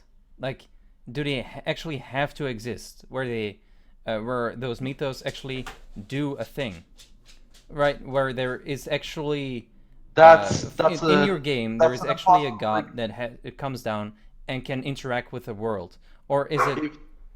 No, go no. I agree, dog. The thing is that like I'm gonna mute myself for a second. yeah, sure. If you are gonna do that, if you're gonna have no gods whatsoever, in a sense that like maybe people believe in them but they don't exist, then you need to explain where the hell clerics get their power, where the hell paladins get their power, right? Sure. In my example, it was like I asked any sort of cleric or paladin to give me the three things that they gave thanks for. If it was the blacksmith, the field, the whatever, knowledge, I asked them to give me this, what do they care most about, and it was sort of their inner appreciation or their inner faith that this thing was going to provide for them that manifested in a power. Yeah. So But that. Mhm. the entire concept was what I was exploring was it wasn't the deity that was giving the clerics the power, it was the faith in that deity that was actually kind of circulating this energy that was actually providing the cleric spells and uh, the paladin abilities and stuff like that. You know, but that was just a theme that I was exploring at that time. Now my entire pantheon is actually made. You were mentioning characters that are flawed and stuff like that. My entire pantheon are former NPCs and PCs. Yeah. Awesome. So, Nice. you know, they're all heavily flawed and dealing with each other in very soap opera ways. Yeah, exactly. I mean, that's what brings drama in. No, but it's not necessary, in my opinion. But because you were running around with the dog. Yeah. Sorry. No, no worries. It's not necessary, but the fact that if you're gonna do that, as Crush just gave an example of how you could go around without having gods, right? Like it's a possibility. I think you're losing a lot by doing that. You don't have to have them, but they certainly add a lot more. And See- I think a lot of players even expect that gods exist in a sense See, that there has to be an explanation of their I power. personally disagree with that. I think it can be much more interesting to have a setting without gods than with gods. Um, it it makes it so there is a lot more vagueness to their origins, and I personally like it because it gives you this empty space of where they come from and how it is all created. Like it gives you no ties basically. I see what you mean. Okay, so you're speaking in a sense where everybody in the world has the perfect information of they exist. I don't think you should ever do that, ever. Like, even if they exist in your world, never, like, completely confirm or deny that every single person knows about all this kind of stuff, right? Well, hold on. If you're using D&D, you know they exist. Like everyone will know they exist because they No. actually, yeah, they You they could you like. could have right, like you could have what do you mean? Like you could have agnostics, you could have people who are like, no, that's just like particles in the air that you use in order to create this energy, and you call it the fact that you have a god. You could have people But who try to explain this stuff rationally, like as if it happens in real world. I mean, like that's always a possibility. I mean, I guess it depends on setting from setting to setting, but in many cases, like just the idea of a cleric, you said it yourself, they use the power of these deities, and you have to explain that if the deities don't exist. But Well, I mean, explain like to yourself, not to you them. Like I you mean don't you tell the players the whole story, right? The problem is that you need to have an internal understanding of how your world works in order to, well, not have to retcon yourself all the time because you make mistakes or you kind of misunderstand the way you try to create this idea. Like you don't have to tell neither the players nor the NPCs the entire truth. In fact, that's the good part. Whenever there's secrets, right? I always give answers to my players based on what I think their character would have heard from their local legends or Right. whatever. yeah. Yeah, So exactly. based on who's asking me the question, will determine the answer there. Yeah, That's but fantastic. what I'm maybe I said it wrong. I'm not thinking that like every character would know every god that exists, but I think in a world where gods commonly interact with the actual world, that you would very easily believe in them, right? You Mine wouldn't find a lot of people who didn't believe in that because Mine you currently can see it walk so much. around and actually interact with the world. Like they stay in ends and stuff. Sometimes. They physically are just walking around the world. Now what my players don't know is that the list of gods and pantheon that I gave them is incomplete. Ah, well, now they do, because everyone in the world is watching this podcast. So Yeah. Everybody. Everyone. everyone.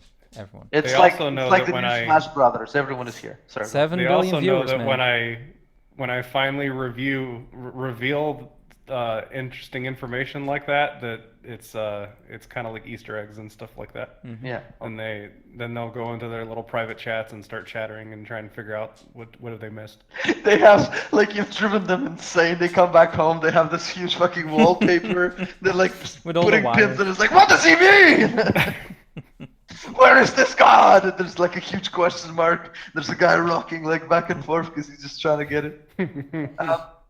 I mean, no, but everything is possible if you have enough resilience to keep writing and to keep thinking.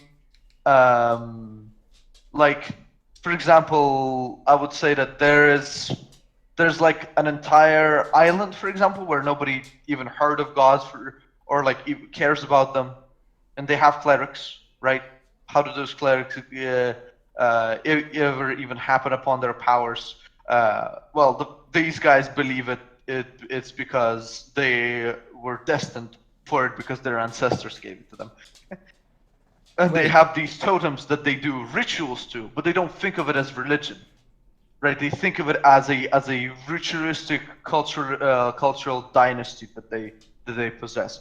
But you could say, as a person who's thinking outside the world, well, that's religion. You're basically praying to that totem, but that's not the way he thinks about it, right? Same with, you could have entire factions or places where they try to reject religion, where they try to find ways of like, well, no, there's a different way to replicate clerical stuff without having to have a deity. So clearly, deities don't exist, right? And Like, that's it why I really have a depends complete- on how deep you want to get into the subject. Sorry, go on, Chris. I have a complete technological city Nice. that has attempted to replicate magic and deity. I like how powers. this has become the tour of your campaign world. Oh, And here they in know all about Disneyland, You know, but yeah, I mean, well, that's the thing. Question things and make it so that. That was one thing I actually wanted to touch on. What is the one? So when you create a town or you create a thing, what's their one thing that players think about? That helps. If you have at least that one thing, that helps players remember that town as you're going through. In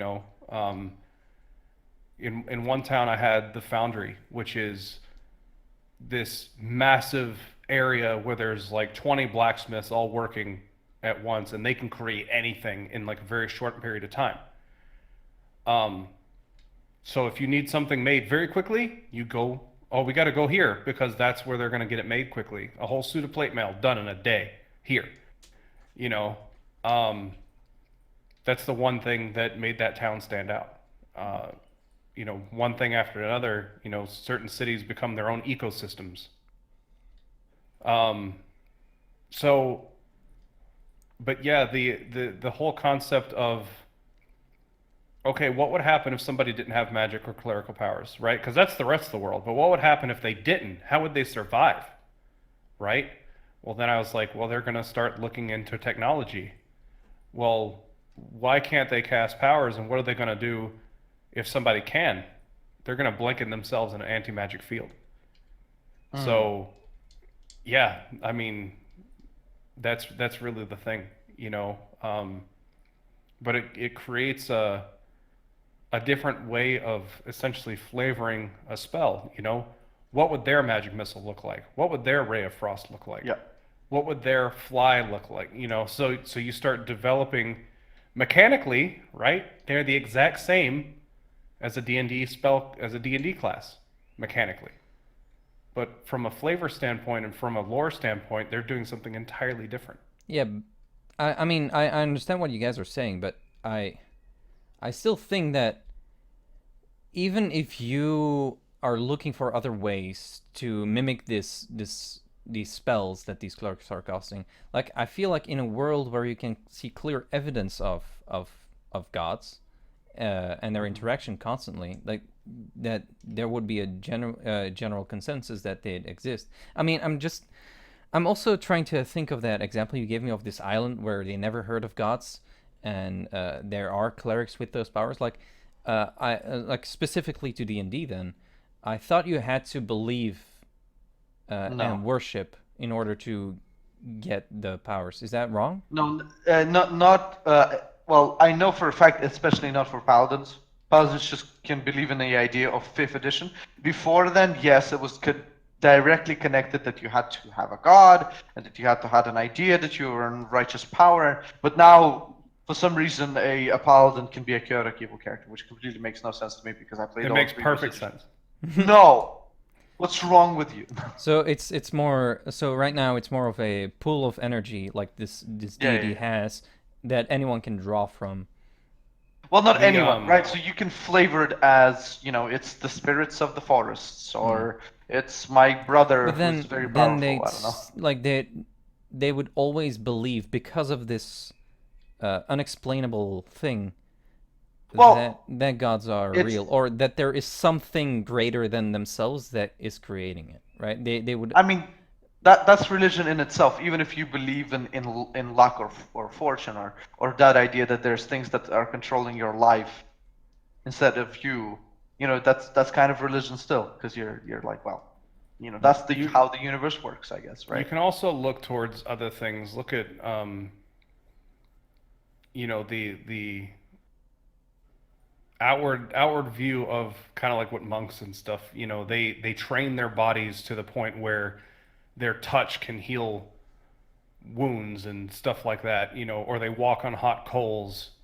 That's their physical, that's their internal energy that is causing this. It's not so much a deity thing as much as they have focused and trained, and so that's a thing that you can explore in your D&D world they become their own god. they've become, yeah, they've essentially trained themselves to acquire these similar mechanical powers, and it's, again, there's the mechanics of it, which allows you to balance the game. Then there's the flavor of, okay, how does this come to be? And that's what I encourage in world building is try different things, and then hopefully you come to realization that all these things can exist at the same time. I think Zuzu was referring to that a little bit, of this one island that has this effect. It's different than the rest of the world. They manifest the same powers somehow, but they don't believe in the same thing that everybody else does. Yeah. And And that's and they've arrived at the same conclusions, so to speak. and I mean the reason I did that is because I tried to mimic the way history works, and you can see it in both cultures and religions. Somehow everybody arrives more or less at the same point, right? Is it because sorry, go on. No, I just wanted to say that's true with many things. Like, yeah. Yeah, like Romans were like, man, we're really cool. We build the aqueducts, and then they go to like the Byzantine Empire and they see the ruins of like even better aqueducts, and they're like, "Gotta fucking burn it!" Like nobody can see this. Like nobody can know that we didn't invent aqueducts. But it's quite interesting that a lot of culture, because we play in a D&D world, usually in a world of fantasy, how religion says a lot about the culture that we run. Mm-hmm. Um, because it's obviously influenced by the clergy, the other beliefs, and most of the time, just like in the real world, when religions don't align, so don't the cultures. So like maybe there's a bunch of barbarians living on the East Coast, and they all worship pagan deities that love blood and carnage and pillage and war, and then like there's another a different empire that is reigning on the east side, and they believe in the gods of punishment, of virtue, and of self-sacrifice. And when the two meet, they don't like each other because the way they live is very different. Because the way they worship their gods is different. Their ways of life is different, and that's highlighted by the gods they believe in, and there's a conflict, you know. Yeah, yeah. I mean, that's probably the healthiest way of creating conflict in your world. Like I say healthy, but what I mean is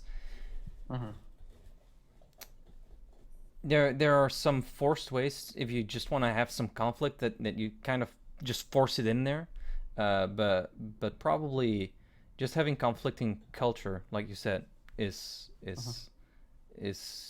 like while building your world is the way to go about that. Kraus, do you have anything to add? Kraus? Not so much on this subject anymore. I think we've pretty much got it. Yeah. I agree.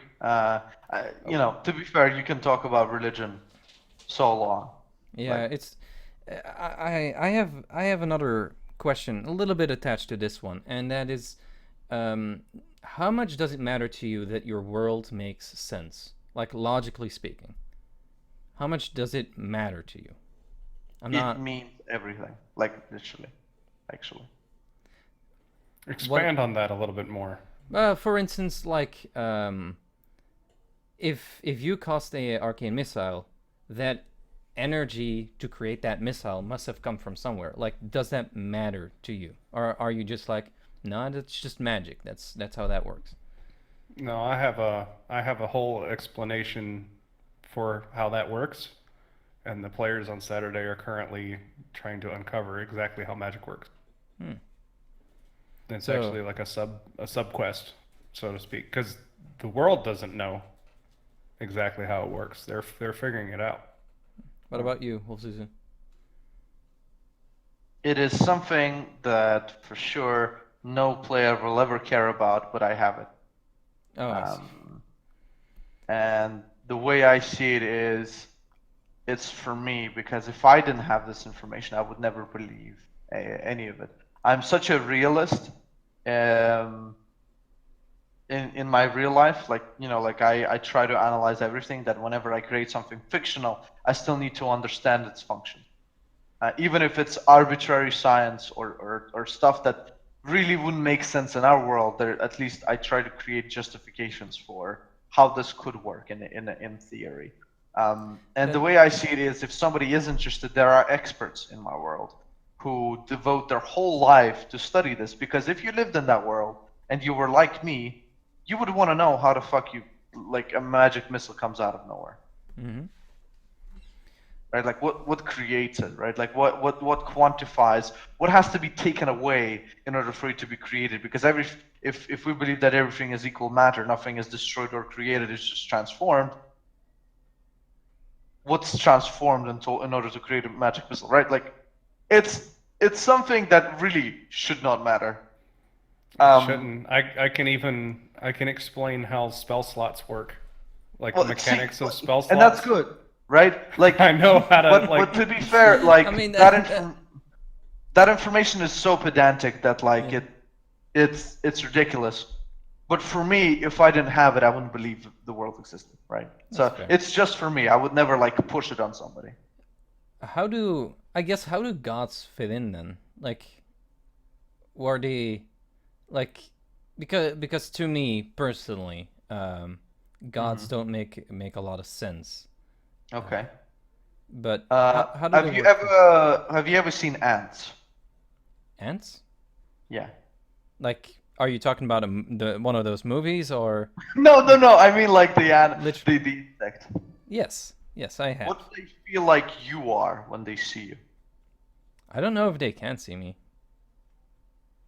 Are you John Cena? No, I'm They I'm have thinking, eyes, like, I man. don't know how an ant looks. Like, I don't know what Like, you come up with a microphone towards the lens, you're like, sir, could Yeah, you explain exactly. your vision to me?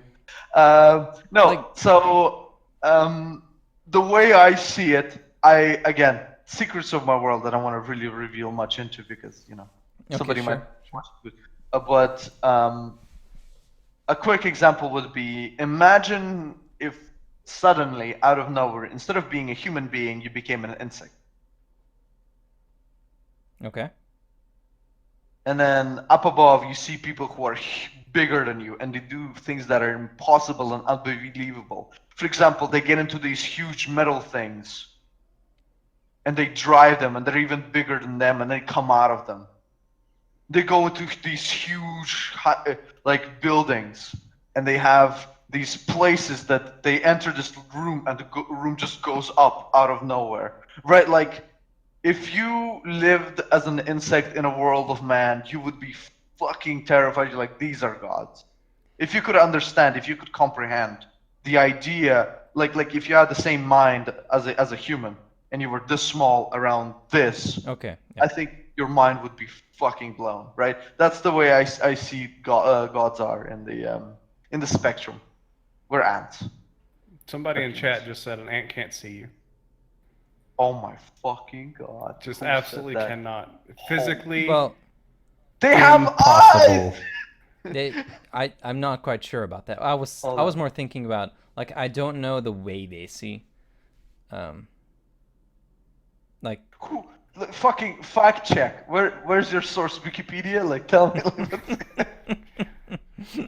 for me, all the deities are basically, if you were to mechanically describe them, they would be really really high level, like the epic level adventures. Like if an epic level book existed, that's where the deities would be in my world. They don't know things. They're not all powerful. They're not, they don't know they only know what they interact with. They rely on their followers to acquire information. right. So like they'll be talking to a god and they'll be like, "Hey, what do you know about this?" And the god will look and go, "I don't know. Let me go find out." I love You I love know? that is an answer to someone praying to their deity. Like, hey, can you just help me out? Like, I need to know this one question on this one task. Like, otherwise my family's gonna die. I don't know what the situation is. I don't know what the question is. But he just answers, I don't know, man. I'll just have to I'll ask look around. into it. I'll Yeah, look I into it. mean, I'll get back to you on that one. but that goes back into the, What's I my think deadline? Sorry. Zuzu talked about it earlier. It's like these deities are very flawed. They have their own goals. They have their own, motivations and everything like that. Some of them care about their followers more than others. There are certain deities. If you're a follower of this deity, they're like you're gonna call to them for help, and they're gonna be like, "Look, sink or swim, buddy." And that's Yeah. that's their answer. Like I'm not helping you out. You figure it out, or you figure out yourself, or you're not worthy to become a follower of me. That's certain ones, and it's all based on their personalities. It's like that anecdote. I'm sure you've heard of it. Like a man loses his keys, and his neighbor comes up to him and he says like, "Hey man, I can help you like get in the house. I used to be like a thief, and I would like I could open it up for you." And he's like, "No, don't worry, God will help me." So the guy goes away, and then something terrible happens. A flood begins, and he's like, "Well, the keys to my car are inside the house, so I'm just gonna wait here." And there's a small lifeboat that comes up to him, and he says like, "Hey man, like the water's really getting up there. You should get out of here. Here, like get on the boat with us." He's like, "No, God will help me." Eventually, he's on the roof of the house. Everything else is flooded. He's about to die, and then he does. And then a huge wave sweeps him away, and he goes to heaven, and he looks at God, and he says, "Why didn't you help me? Like I was waiting." And he's like, "I sent you a guy who's about to open your door for you, and you were gonna get your keys and drive away. I sent you a lifeboat. You didn't take any of these chances. Like, what else do you want me to do, right?" Like, it's interesting, right? How do gods work exactly? But it's this feeling to me that there is a lot of people who kind of take gods when they enter as a player as like, well, this guy's gonna do everything for me because like he literally is omnipotent and he exists. I think that's not how it should work ever, right? Like you should never make a deity who's like, "Oh yeah, sure, buddy, I'll just like fix your problems. You know what I mean?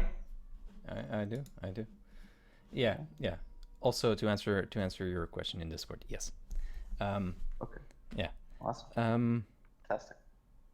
That reminds me so much of a movie that I recently saw where a god God is speaking to a man, and I forgot the name of the movie, but he talks about not giving the answer directly, but giving the opportunity to gain the answer. Like, if someone asks God for a chance to be courageous, God says to give a chance to be courageous instead of just giving him courage, and that just reminded me so much of that. Sorry, it just popped into my mind. Really? Yeah. Okay. It's one of those things. So yeah, no, the entire religion bit, world building, we talked about. God, I'm a little bit lost for words. Do you have anything you wanna bring into the conversation? Any of you? I mean, we didn't talk about it at the beginning, but I want to talk about Star Wars and how much I hated storytelling. Oh yeah, sure. You hate wait, hold on. Do you hate the storytelling specifically, or do you hate the story? I think the story has potential. I think that. Oh, here we go. All right, internet.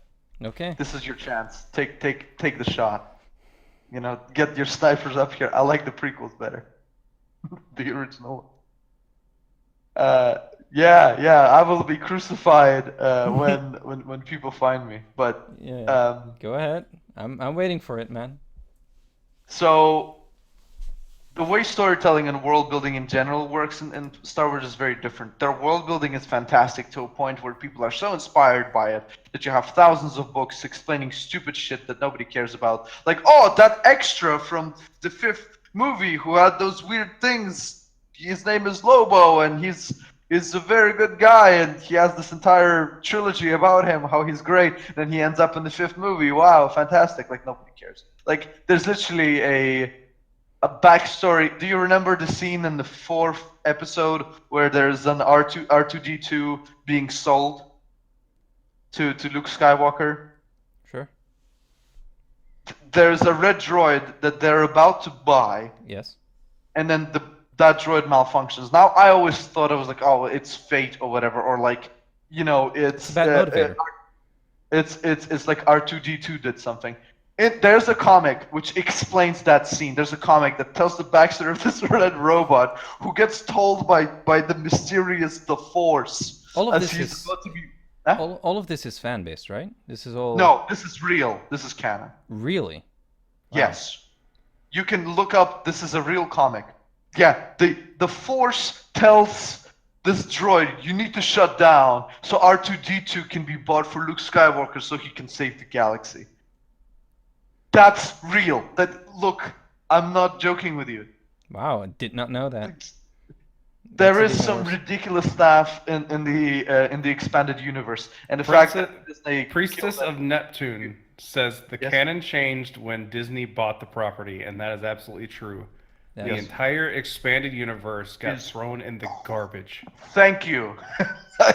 There was some very good stuff. Like Timothy Zahn wrote fantastic books.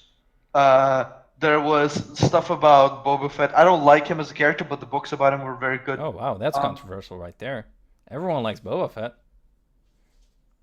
He has 4 lines, and then he dies to a I fucking know, right? Sarlacc pit like get a boy. it. Like every time I hear him. Jango Fett is cooler than Boba Fett. Fight me IRL, internet. God, I will get crucified. I'm gonna start saving money right now to take a flight. Get to Russia and just murder the shit out of me. Yeah, I mean, that's fair. But to get back why I don't like the storytelling. The world building is fantastic. It inspired a lot of other artists to create other things or create within the universe. but the storytelling is, I don't know. I never feel like the characters want to do whatever they're doing on the screen. I always feel it's like contrived to whatever situation is going on, except for maybe Han Solo. Everybody else, it kind of feels like they're just following the plot. Like Luke wants to get away from Tatooine, and he gets this first opportunity, and he's gonna go rescue this princess, Well, and it hold feels on. like it's That's wrong yeah. right there. What? If you watch the movie, you know that he didn't want to go, and then he's freaking aunts were killed, so he Well, had yeah, nowhere that's less. where I was getting to. Right. Okay. I was saying it feels like it's his choice, and then you interrupted me. Oh, sorry. No worries. I- And then his parents or whatever, like what do they call uncles, uncle and aunt, like die, Yeah. and now the story presses them into it. And I mean, like from one point of view, that's good motivation, but from maybe I'm spoiled on the fact that things are more complicated these days and have more depth to them. But yeah, Star Wars feels very Pushed.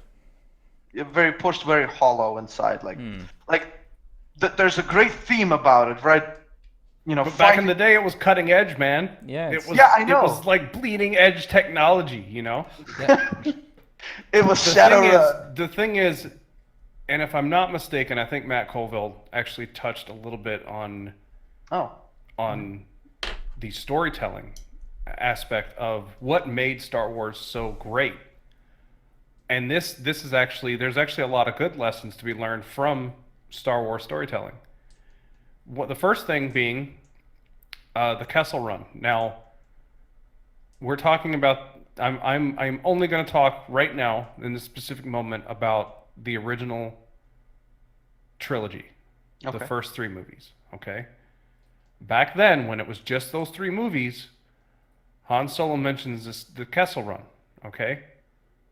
And it was never explained what it is. He just says, you know, he does it in such like There's so many parsecs. Yeah. yeah, which is you know is kind of a inaccurate statement maybe, but regardless, he makes it sound like it was fast. Yeah. Right? Like I did this. You should be impressed if he says that. Yeah, you should be impressed that I did this in this whatever. Okay? And that was all that was needed.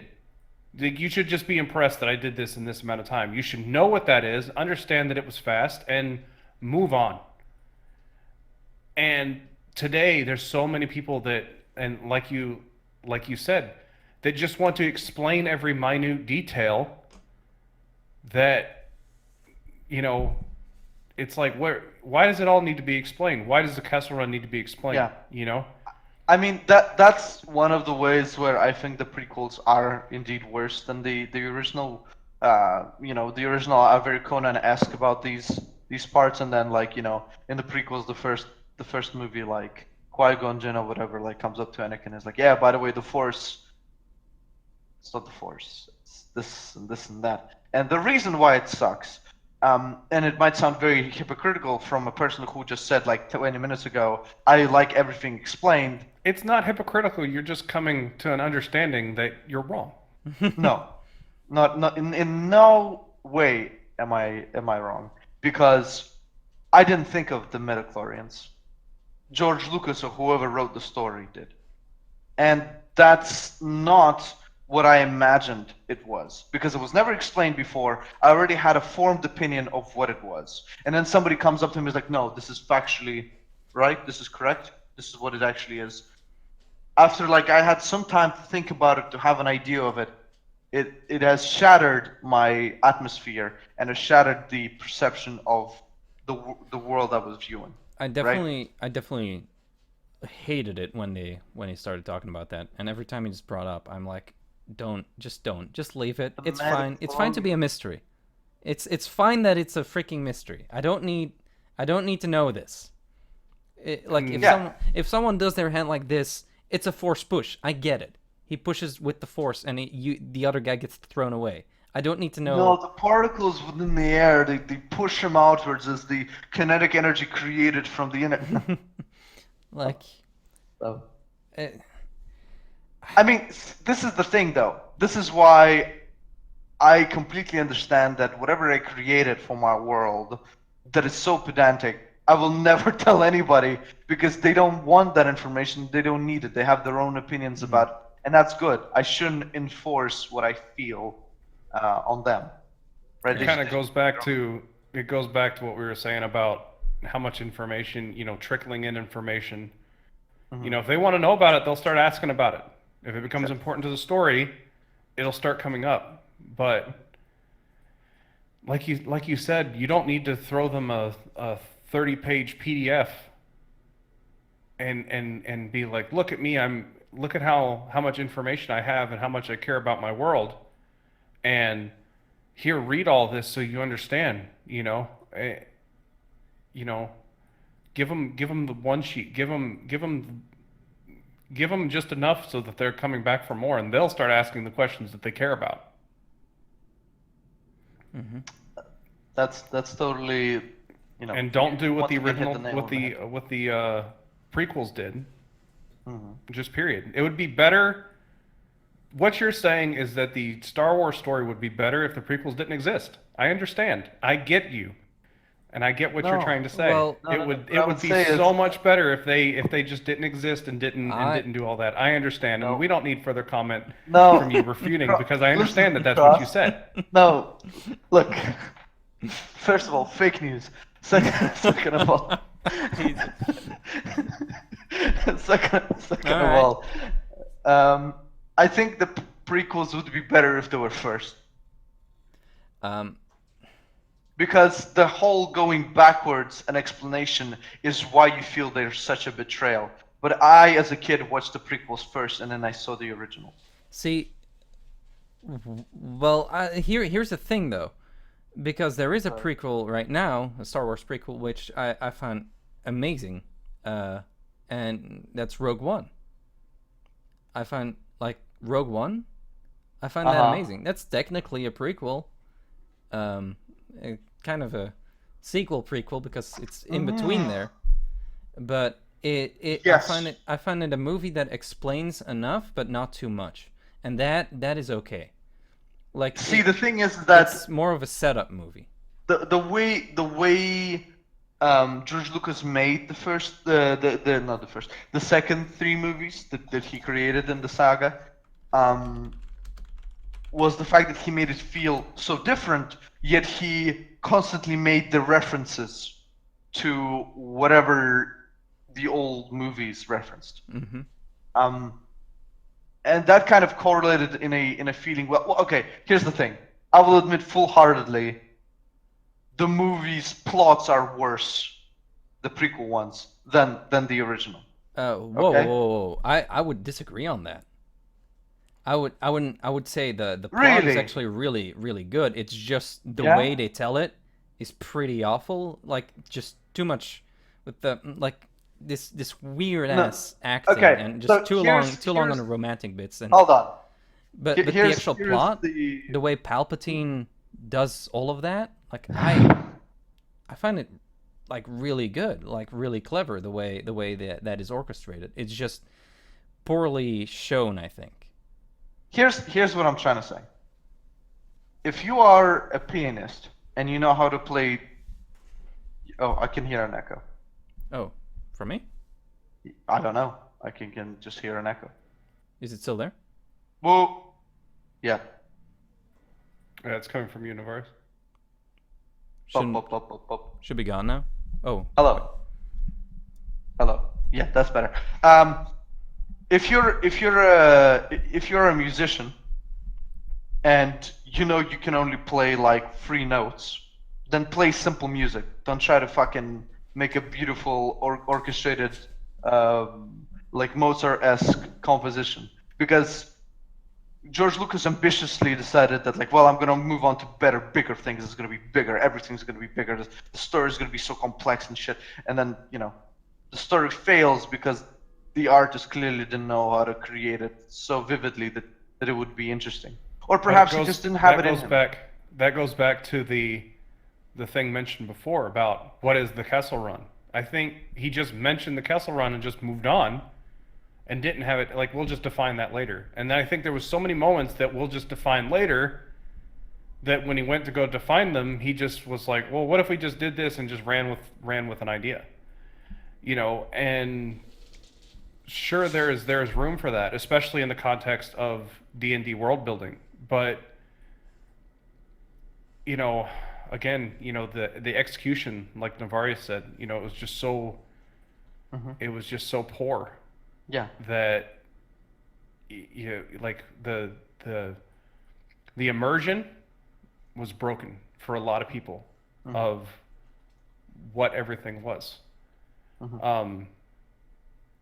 Especially and if I wish I could pull it up, but I swear that at the end of the third movie, The Return of the Jedi, Luke and Leia have a conversation about, do you remember your mother, your real mother? Yeah. Okay. I have actually never seen this brought up. Yeah, and she says she died when I was very young, and then you see She died when I was very young. Yeah. Okay. Yeah. Okay. Okay. She died when so I have a memory of her. She died when I was very young. Yep. But yet, then now we're like, it seemed like to me that instead of showing the story that came before, he instead was like, okay, this is the story I have. Now I need to come up with a story of what happened before. Yeah. And there's a very big difference here in the sense that you had no idea what happened before. You're now creating it. You're backfilling your story, and you're forgetting all the key plots because you're just inventing as you go. Well, and as an invent as I go player or DM, because I do a lot of improv storytelling during my games. That is a huge trap that you can lead yourself into when you don't make true whatever you say. And I feel like that's what happened with the prequels, is a lot of what was true became no longer true because of random throwaway lines of dialogue that really didn't matter, but it destroyed the immersion of the world. And I think that's why so many people are really mad at the prequels. I mean, I think this is why I think that would be better if they were your first viewing, like 1, 2, and 3, because that way you're kind At of. no point in time will I ever believe the character progression of Anakin Skywalker as presented in the original the prequels. Never. It is But, so I mean, weird, right? It's so weird. I can't Like, get he's so behind classic. that character progression. I cannot get behind that come character on. progression. There's two amazing plot points. One is a joke one where he starts talking about sand, that he hates it, and I'm like, I think what George Lucas was trying to do here is he was like trying to show Anakin's resentments towards the world he came from because he was a slave there, and it's like, and he sees sand and he remembers Tatooine and he's like, I fucking hate sand, right? But the way that line is delivered, it's just fucking. I hate sand. It's source and it gets everywhere. Yeah. And then, but there is one moment in the second movie which everyone hates the second one the most for some reason. I don't know why. I think the first one is the most awful out of the three prequels. Disclaimer: I don't think any Star Wars movie is a good movie. Okay, there you go. Even Rogue One? I don't think any but one movie. No. There's a moment where he goes into the desert. He tries to find his mom, and he's like, "Fucking sand people," and he just murders all of them. And then he comes back, and he looks at Padme, and Padme's like, "Oh my God, what the fuck did you do?" "I killed them. Let me get into further detail. I didn't just kill them, but the women and the children too." It was, And it's like, who would say that? there were so many weird ass moments like that in the prequels. I just don't understand. And then she's like, "I fall in love with you, dude." What I will You say told though, me. in the prequels, the good thing about them, they had some amazing fight scenes, like some wacky fight scenes with lightsabers. Like I will agree on that. Like where they just wave their lightsaber around. That's weird. That's odd. But there are some amazing like firefights and other scenes that are really good. It's just like the constant way that characters like act in that world are so odd. And Somebody did a supercut on YouTube where they basically like made a coherent to try to make a coherent story out of the three movies as a 4 hour like venture. They made that edit. I don't know if it's still up, but it begins. This is how much they use of the first movie. It begins with the Darth Maul fight. That's all Wait. they took from the first movie. I fucking love it. it begins like with what? The Darth Maul fight. What? Sorry, what? The Maybe Darth Maul. fight. The Oh, final Darth fight in the Maul. first movie. I could not understand that for some reason. I just the way So you said racist. it, I just could not understand that. I was like, what's he saying? Due to my thick Russian accent, perhaps. That's the only part of the movie they took, and I mean that 4 hour cut makes it a bit better, but you can still see how awful Yeah. it really is. It's all put together. So, yeah. what would be your conclusion on the way they built their world? Because in the end, like, I really like the world that they built, but for some reason, Yeah.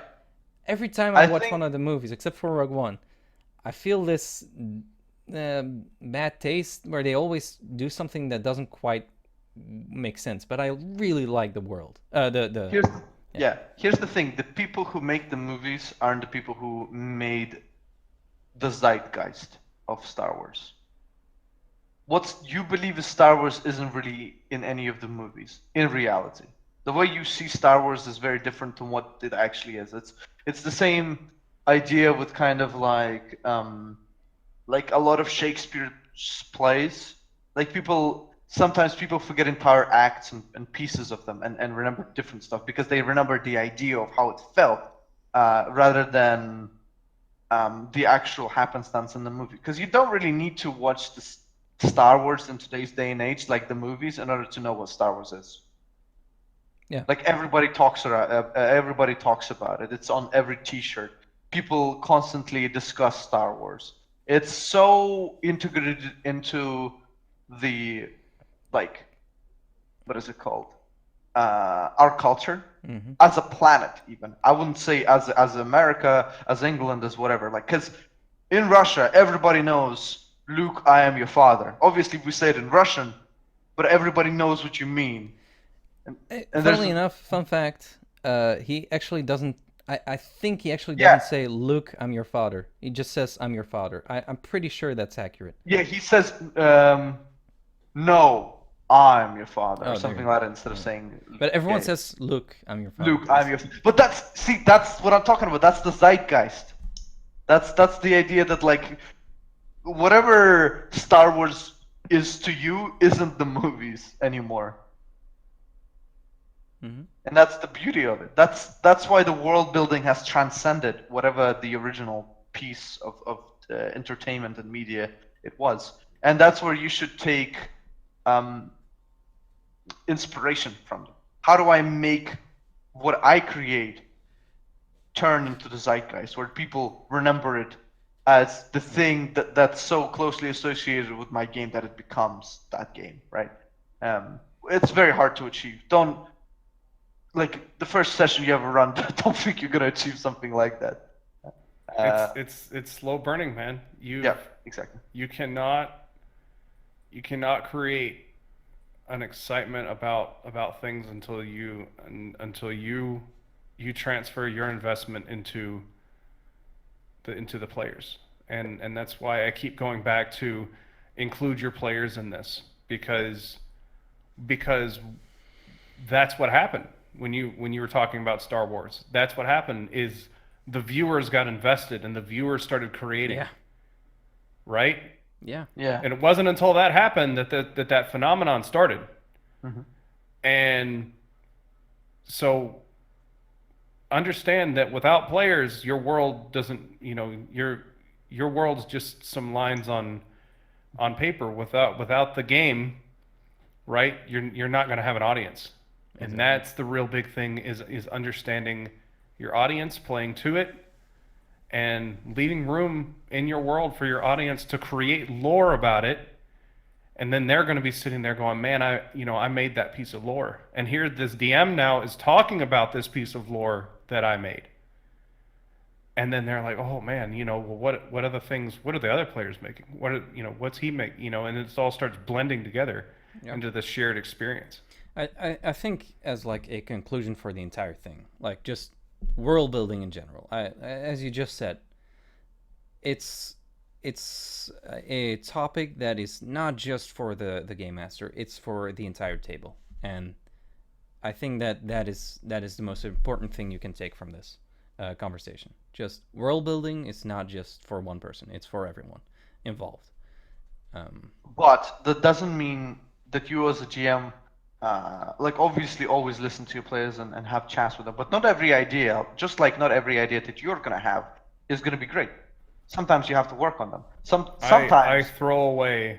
I tell so many players their first pass is almost always a failure, and I say this is why, and work on this, and I said what about this? What about this change? What about that change? I have this discussion with them. So just as much as I get involved with their creating their character, they get involved then with creating the Exactly. lore of the world. No, that's completely right, right? You have to instill in them that this is a working relationship, not telling and telling, right? Like it's a bond, it's a symbiote, like Venom and Eddie Brock from Spider-Man. Um, I guess this is kind of a vague question, but do you guys think that there is a game master that doesn't run with their world, but with one of their players, or with another world, like where they are just a really good game master, and their friend has this really cool world, and then the game master uses that world instead? Like, do you think that exists? Yeah, I It should, mean, a right? lot of I mean, on a we're mass looking at scale, that that's now what. with a published, Tal'Dorei campaign setting Yeah, a little bit, Critical Role stuff. Yeah, But I I mean, mean, any published adventure is basically what you just described, just on a larger scale, right? I guess that's true. I guess that's true. I had players actually a week ago. I had somebody run in my world for me, and I mean it was one of their first times ever DMing, but I felt that I was in my world, and you know how cool that feels. Like Sure. I can't tell you. I Sure. can't begin to tell you. When somebody takes what you enjoy, what you have like put 9 years of your life into, and like replicates the feeling you want other people to feel in it, like yeah, feels good. All right. So we were gonna be ending a little bit earlier today. I think it's about time that we just go to shoutouts, and then end the stream right there. Wolfzuzu, let's start with you. Yeah, shoutouts. Sure. Go ahead. Yeah, man. Thank you everybody for watching. I hope you enjoyed today's topic. Comment, like, subscribe. Every this time. Look, if you do it enough, it stops becoming a meme and they start doing it. Medusa's AC is 15. Exactly. My Twitter handle is right below my name. Come say hi, or don't. I don't really mind. I also have a Twitch channel which I don't stream on, but subscribe anyways, because maybe one day I will. It's follow on Twitch. You have to follow, not subscribe. No, subscribe to me. Give me Well, money. are you an affiliate? Because then Well, you can- now I am. Give me like if it doesn't give me money. Like, Yes. I'm kidding. And I'm also on Nova's Discord, so you can talk to me there. And there is a little section where you can talk to us directly. There's like a question section. Somebody made a very good entrance to how we should call the podcast, and we've been thinking about what we should do with it really. But it's hard to name something. It is. But give it time. Give it time. Yeah, exactly. All right. Well, yeah, thank you for having me. I mean, it's all right. You can leave something completely unnamed for the first 3 movies and then go back and name it for the prequel. exactly. Aww. See what I did there? Yeah. Yes, Cross, there. you were a fantastic guest. Tell us who thank you you are so and much, what sir. you do.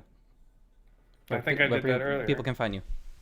Where people can find me, so I actually have my own Discord that's normally it's mainly for my campaigns. However, we have started having a lot of I belong to a few different communities, and they're various, like, DM help kind of channels going on.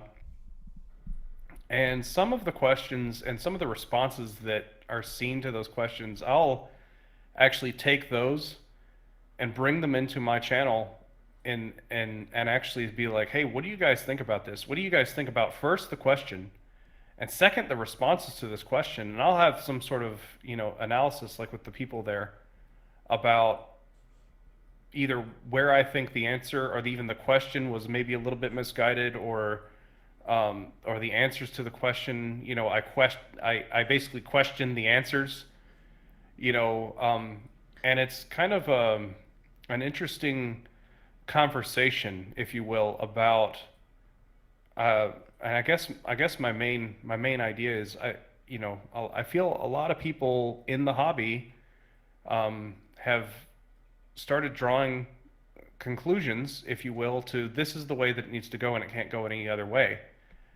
And I'm just trying to challenge that. And the whole thing Zuzu just keeps messing us up. Yeah. Way Look, to go, man. it's my internet, okay? So I'm on that. You can message me at the Twitter account below.